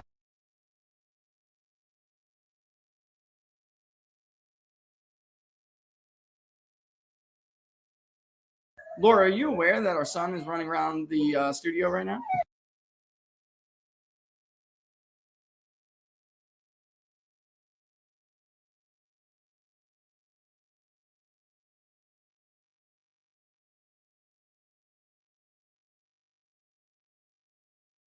I'm sorry about that, folks. That's what happens when you have kids around. Anyway, back to it. All right, which began shortly after he and his agents dramatically put an end to Dillinger's crime spree.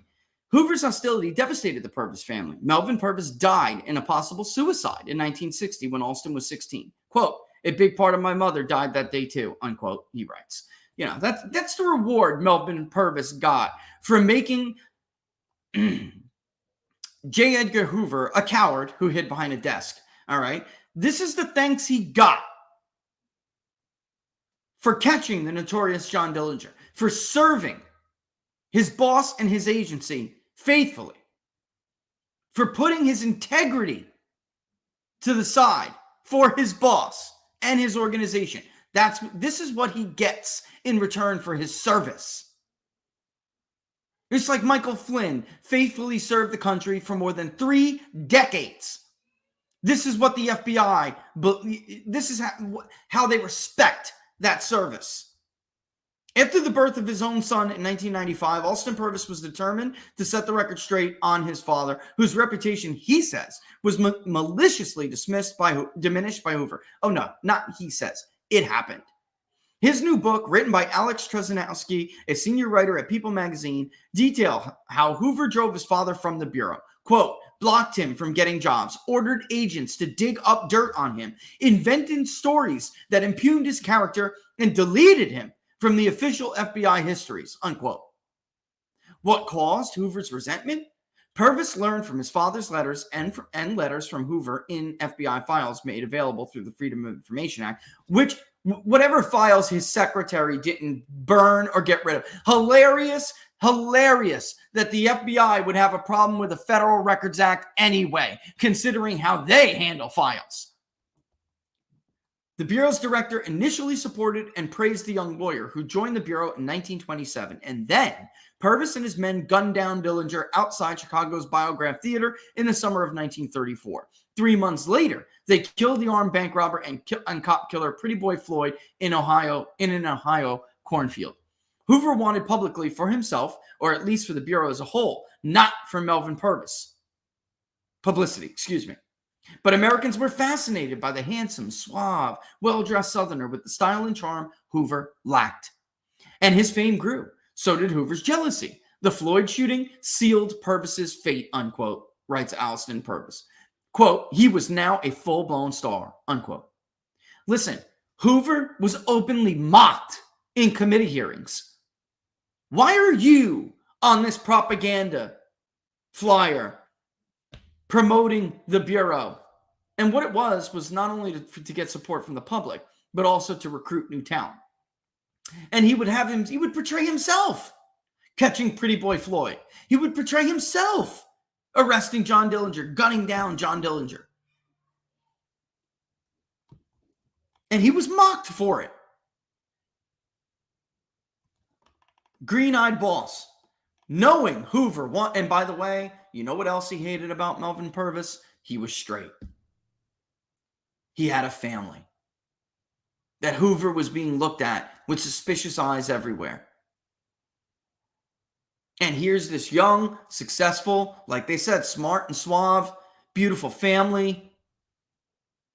Oh, no. I can't have that. Hoover is a coveter.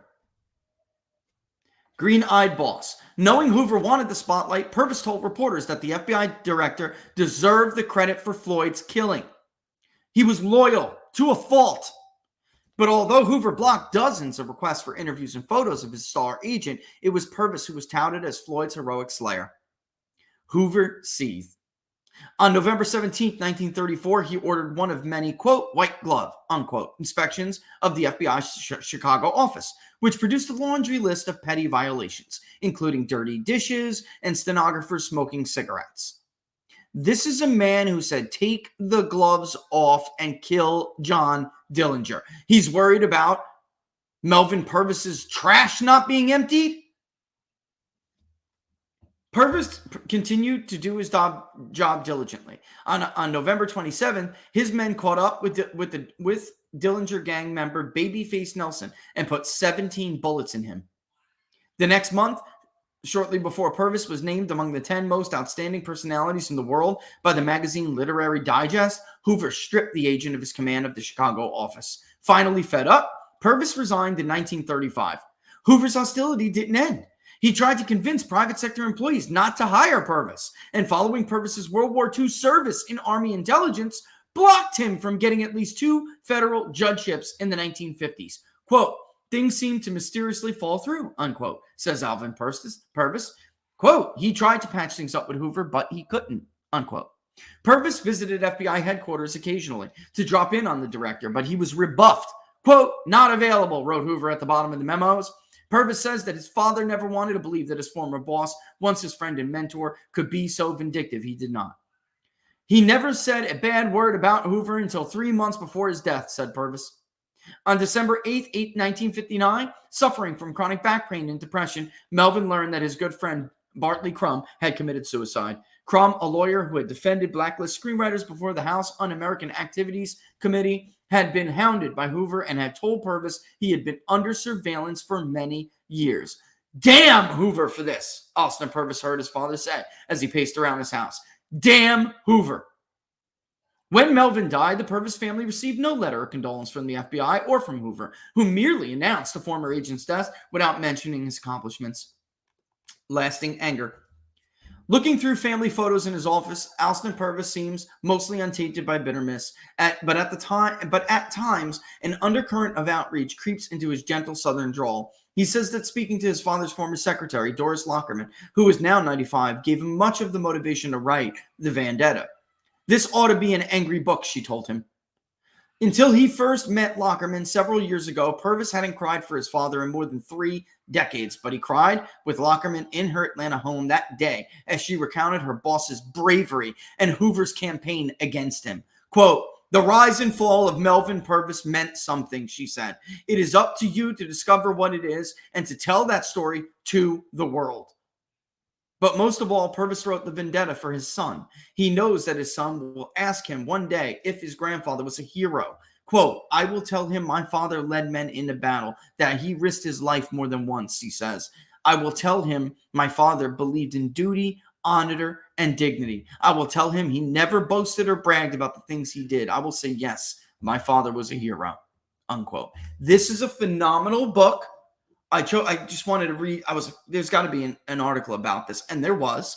This is a phenomenal book, and it tells you how the FBI was born, the culture it was born into, who Hoover is as a man, and the culture that he created and nurtured throughout his very long and very dangerous career.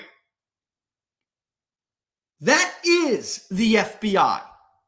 So it should not surprise you when they murder a Green Beret, his wife, and his dog. It shouldn't surprise you when they decide, I don't care about this standoff anymore. I'm just going to burn these women alive with their children in their arms at Waco. Because that is who and what they are. They have never been the good guys. Their founder is an extremely bad guy. And the good men they did recruit, God forbid they got in Hoover's way. If the FBI had the culture of people like Melvin Purvis instead of Herbert Hoover, it may be an organization worth keeping, but it's not. And it should be defunded and removed from the federal government and the executive branch. It does not serve a purpose anymore. It stops terror attacks. No, it doesn't. The FBI knew all about the Pulse nightclub. They were too busy climbing up telephone poles outside of Trump Tower to do anything about it. Every time there's one of these tragic events, we find out the FBI knew about something. The Tsarnaev brothers. Nothing. They just let those two detonate bombs in a crowd in the Boston Marathon. Parkland. You name it. How many times do we have to be let down? We still don't know the motivation behind the Vegas shooting. Although I think we all do know it. We're just not being told what it is. The FBI was created as a criminal. It was established as a criminal organization. It became criminals to deal with criminals. Even if Hoover got what he claimed he wanted, it still has fallen far from that perch, hasn't it? It is now the personal secret police force for the Democratic Party. It is a Soviet-style organization. We can take care of ourselves. We don't need the FBI. That's the truth of it. We don't need the ATF either. Let's see. That's right. On and on and on. Uvalde, Parkland, the Boston Marathon, Pensacola, the Vegas shooting, the Pulse nightclub. A terrorist standing behind Hillary Clinton at a rally. His father. They knew all about it. They did nothing because they were too busy investigating Donald Trump. They were too busy breaking Woods procedures to get illegal. I pulled that back, Laura. Thank you. To get illegal search warrants. I spoke to a lawyer a couple of years ago who couldn't get the mainstream media to tell the story. He represented multiple clients, about a dozen clients,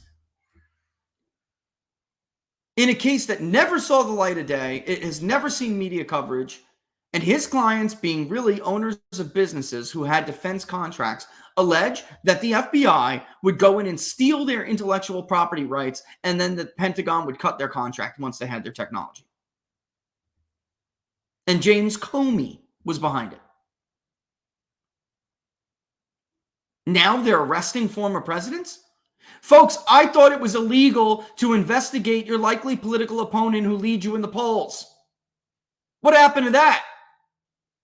Hunter Biden's laptop, they're just not worried about that at all. The president's son purchasing underage Russian hookers doesn't seem to be an issue for them at all. We have a president whose son is a national security risk. He is a threat. He is a direct compromising agent for the president of the United States. And they're looking for a federal records violation? Maybe Trump should have just smashed his BlackBerry with a hammer. Stopping congressmen at airports to take their phones?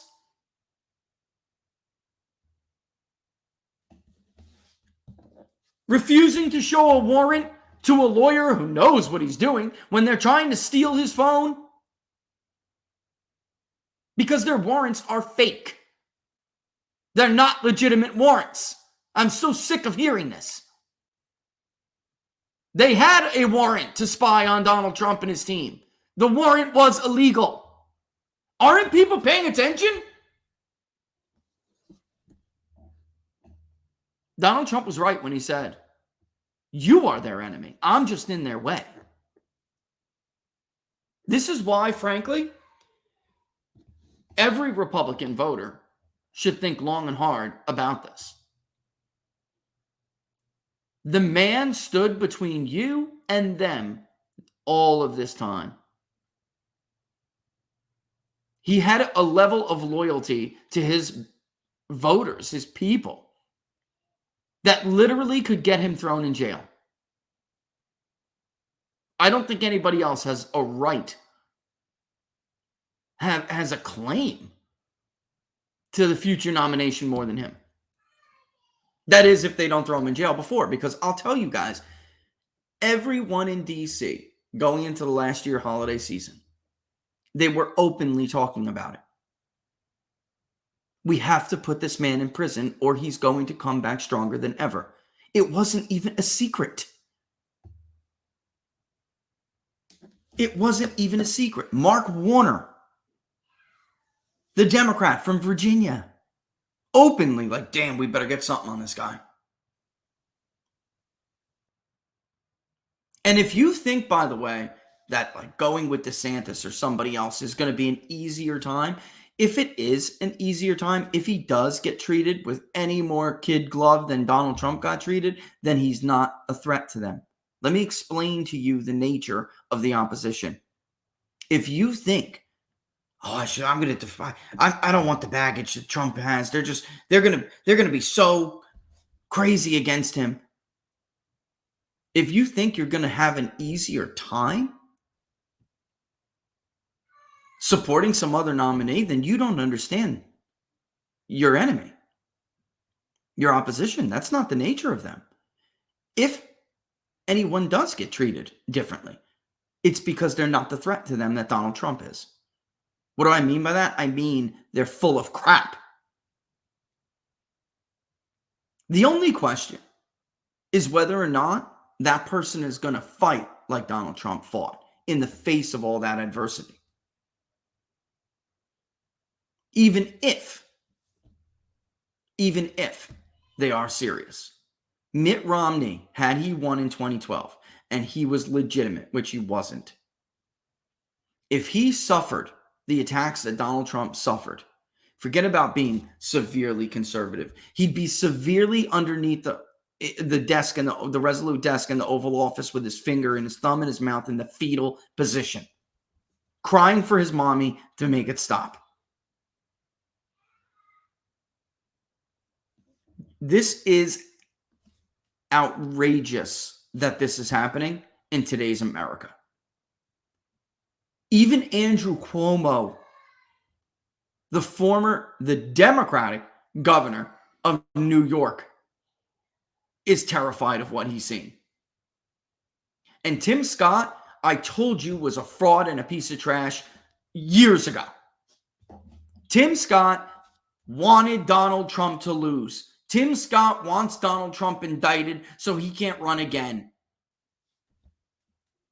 And the excuse he was using in donors' living rooms was never true. What he would tell donors is, I want Donald Trump to lose. Why? Because he's going to damage our brand with black and brown people for a generation. He's going to damage our brand.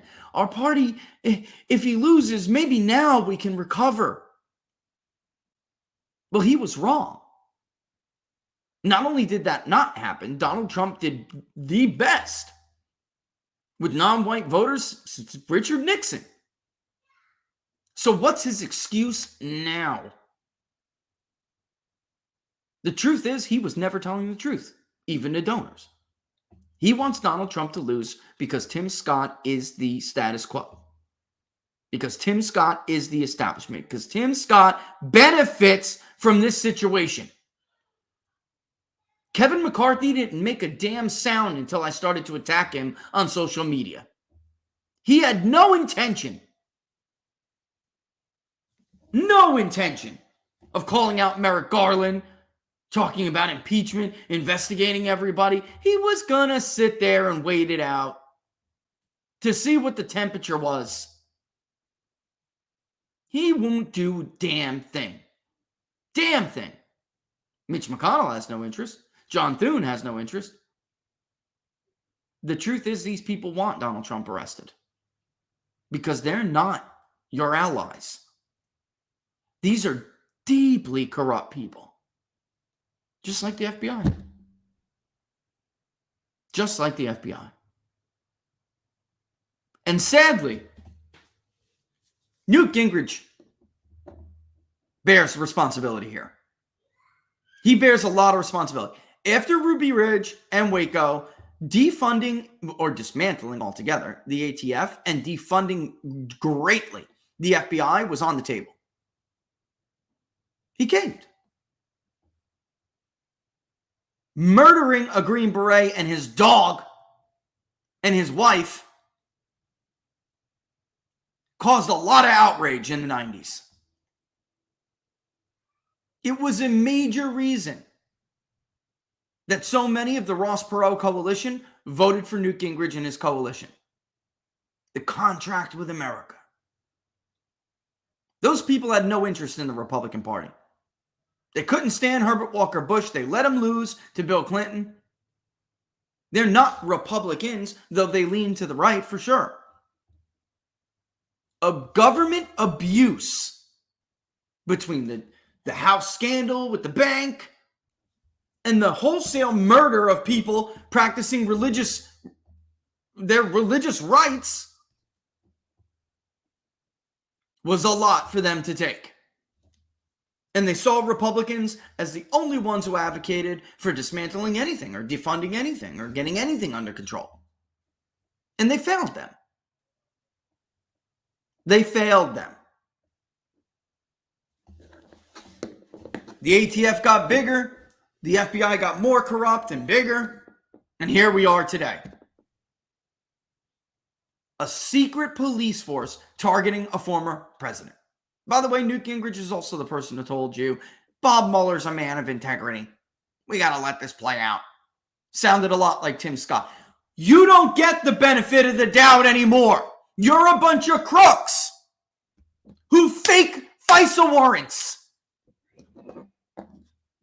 who delete evidence, who destroy evidence, who hide evidence, who fabricate evidence and hide exculpatory evidence. You don't get the benefit of the doubt anymore. The FBI is a criminal organization and it should be dismantled immediately. And anyone who runs for the Republican nomination, if they are not for completely dismantling the ATF and at least turning the FBI into a freaking skeleton crew, then they don't deserve your vote. The FBI is for Donald Trump, at least right now. The IRS agents are for you. And when they're done with you, they're going to hand you off to the FBI. You better all wake up and smell what's cooking here. This is what it looks like when liberty dies for real. Not a fake slogan on the front of a fake paper. This is what it looks like. And because they had no consequences over the Russia scandal, because there was no consequences when they murdered 80 people at Waco, because there was no consequences executing a Green Beret, they just keep getting worse and worse. Don't you see? They're never punished. They can let innocent people rot in jail to protect Whitey Bulger. And they're never punished. In fact, the supervisors, Bob Mueller at the time, they get a promotion.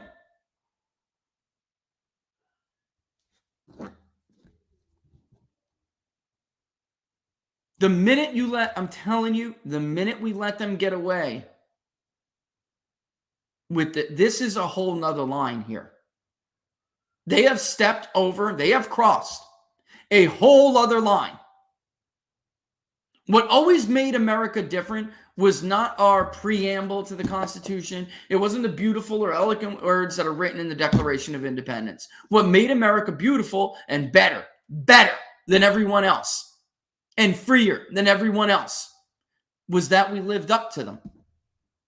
We settled political differences at the ballot box, not in a juror box. That's what other countries do.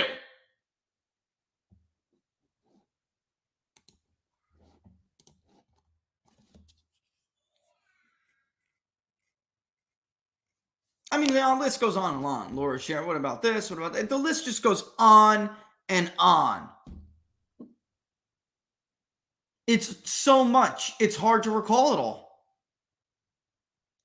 It's so egregious, you think, how could this be happening here? Because they're not accountable to anybody. Their own AG tells you they're crooks and nothing happens. Actually, Michael Horowitz is persona non grata now. He used to be a well-respected man. He comes out and tells you that the Department of Justice is crooked and not following the law, and the outrage isn't with them. The outrage is, how dare you, Michael Horowitz, tell people this? The guy went from being one of the most respected people in Washington, D.C., to being persona non grata.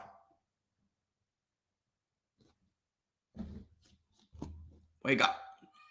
Wake up. Time to wake up. It's going to be too late soon. That you want the truth here. It's going to be too late soon. It's a good thing that Trump is winning these primary wars, though it does put him in more danger. Danger. Folks, the last person that made them this nervous, his brains ended up on his wife's lap. Wake up! This is crazy. And sadly, we have a lot of people who are stuck in illusory truth trances and are governed by cognitive dissonance.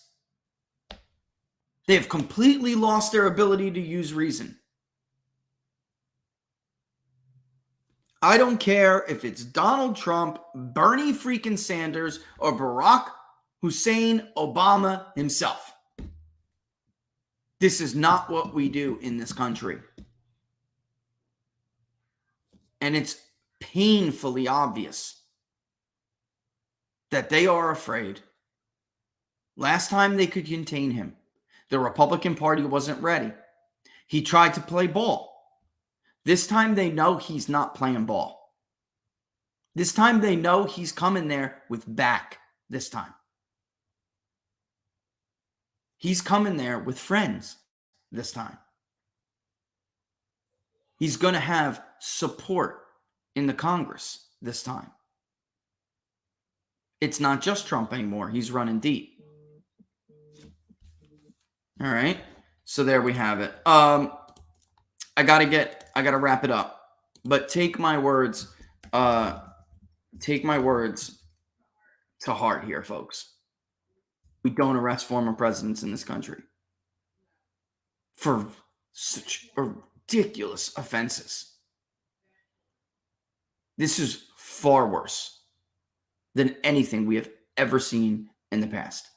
This is, again, they crossed a different line here.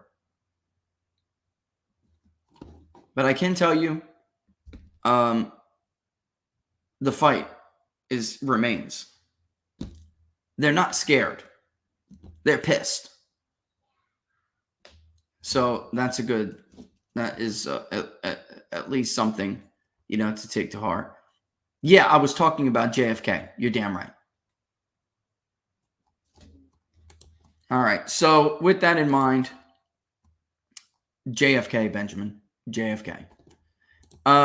With that in mind, again, follow me on Twitter at peoples_pundit, Truth and Getter at Peoples Pundit. You can follow Laura on Getter and Truth as well at Laura Barris. The best place to follow me and support me, period, is Locals. peoplespundit.locals.com. We had a nice run. A nice run this month. It started as a really great run. I do see the contributor base is building out too for the public polling project. Definitely want to get another national poll here. I'm dying to see what we find in the generic ballot nationally. I see what I see in districts, but I really would like to do that. So, if you haven't contributed or supported the public polling project, even if you can just share it, I know times are tough, share it far and wide. That's also a great help to us. All right. So it is, by the way, soon you're just going to be able to type that in. I don't think you can yet. I don't think the DNS updated, but so you still have to go to Big Data Poll /public/polling/project. I'll just put the link in there actually as we go out. But yeah, we're at about 14% of the goal, and I'm going to have to. I'm working we're at 18% now. I am going to have to really. I'll discuss it with you soon, but this is if we're going to expand and continue to do it, we have got to get more supporters because people are like, what about this state? What about that state? Well, times are tough, and we're having a hard time just with the national poll. It's been since May. We were doing almost every month, and now it's since May. I know the summer came, and gas prices went through the moon. I get it. I really do. So I'm trying to expand this out. I never really like to guess, Benjamin. What is your guess on the generic ballot? I never really like to guess. I'll tell you that. But if I had to guess, I think maybe at this point, Republican +3 until we round the corner on Labor Day. There is a really bad response bias for Republicans. Only 3% of us know how to deal with it. But I still do think that there probably is tightening not because of stupid abortion ruling. It's ridiculous commentary. It's because Republicans are cowards and they have caved a lot. With an unpopular president, Democrats have gotten a lot done. And with every cave that we have seen, by the way, some of you need to familiarize yourselves with a little thing called cloture. All right. And people are like, nobody voted for it. It got through cloture. They let it pass. Okay. That's how bills work in the Senate. And so Democrats were able to stop far more with far less. They were in an extreme minority and yet basically killed everything but tax reform. All right. This is the way Republicans work. That's why so many America Firsters are winning these primaries. And Republicans are over it, man. They're over it. They're not going back. They're not going back to this. All right? It's not happening. It is not happening. And I think you're going to have to experience some pain before you experience some benefits. Map for 2024 looks even better for Republicans, I got to tell you, than 2022 does. But if anyone can blow a historic opportunity to crush it, it's Kevin McCarthy. He's already lost races before votes are counted because he's been backing people and destroying better candidates. He's been backing people that he thinks will vote for him. He doesn't really care if they lose. He'll make a deal with a Democrat. He will. He gets what he wants either way. All right. He's lucky I don't have my little image of him hanging out with Jim Costa and David Valadeo sitting beneath the tree on a beautiful day. God, somebody, stop it before I vomit. All right, so we're going to go because I do have something I have to take care of. But definitely, share the Public Polling Project far and wide if you haven't already. And we will be back on Friday. Monday, look, I know Robert's got a lot going on. So a lot of people wanted, what are the odds on Monday? I'm not going to do it by myself. And it is a Robert and I thing. So on days he can't do it, we don't get it. That's it. All right. So with that in mind, I will see you all on Friday. We have some really big shows coming up. We'll have Carrie Lake back on. All right. We're going to have Tudor Dixon on soon. I also am going to do a special on transgender participation in sports, screwing over females. We're going to have a lot of cool guests for that. And we're going to go into the polling. What does America think about this? We're going to discuss what has happened to them. We have a lot of really cool stuff coming up. All right. So stay tuned. Stay focused. I did close the chat on locals about the analysis going on. I know it was earlier night than a lot of people expected in Wisconsin. They thought maybe this is going to come down to the wire. It clearly did not. So I'm going to close that chat now, though, because at this point, I think we covered all of the ground that we need to cover. Okay, so we'll go ahead and close that out. And we'll talk about next. We have Wyoming, right, coming up. And then we'll have a little bit of a break, and then it's it's really general election season now. All right. But, that's where we're at. OK, so I'm going to close that out on locals. We're going to figure out maybe Thursday makeup on book club. I'm going to do a makeup if everyone from the normal team can join. I don't want to have a makeup and then have somebody from our normal group miss it. That sucks, especially since one can't make it on Sunday, our normal time. So we'll work this out. All right. But I'm very much looking into getting back to the book club and Miss of Empire over there. It's fantastic. And we're almost done with his case studies. And then we're going to get into dealing with his, the weakness or strength of his arguments. All right. And for people who are on locals and don't know what we're talking about, we have the People's Pundit Locals Book Club, which is really cool. All right. Yup. Soon we'll get to watch Liz Cheney get completely destroyed. That's right. All right. All right. So with that in mind, we're going to go. All right. Friday. Don't miss it. Noon Eastern Standard Time. Thanks for watching Inside the Numbers. All the best, folks. Deuces.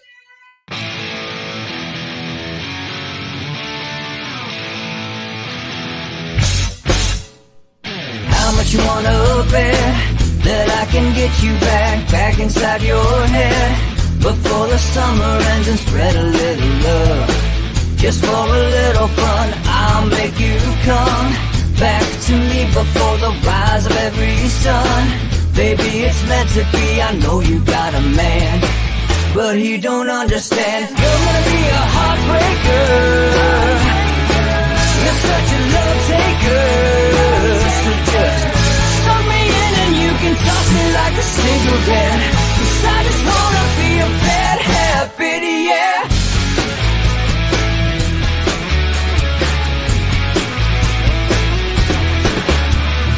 Rhythm in our love, it's impressive, excessive. You can't make this stuff up. My chest beats, it's restless, wakes the neighbors up above. Yeah, baby, come and show me love. Baby, come and show me love. Because you're gonna be a heartbreaker. You're such a love taker. So just suck me in and you can toss me like a cigarette. 'Cause I just wanna be a bad habit, yeah.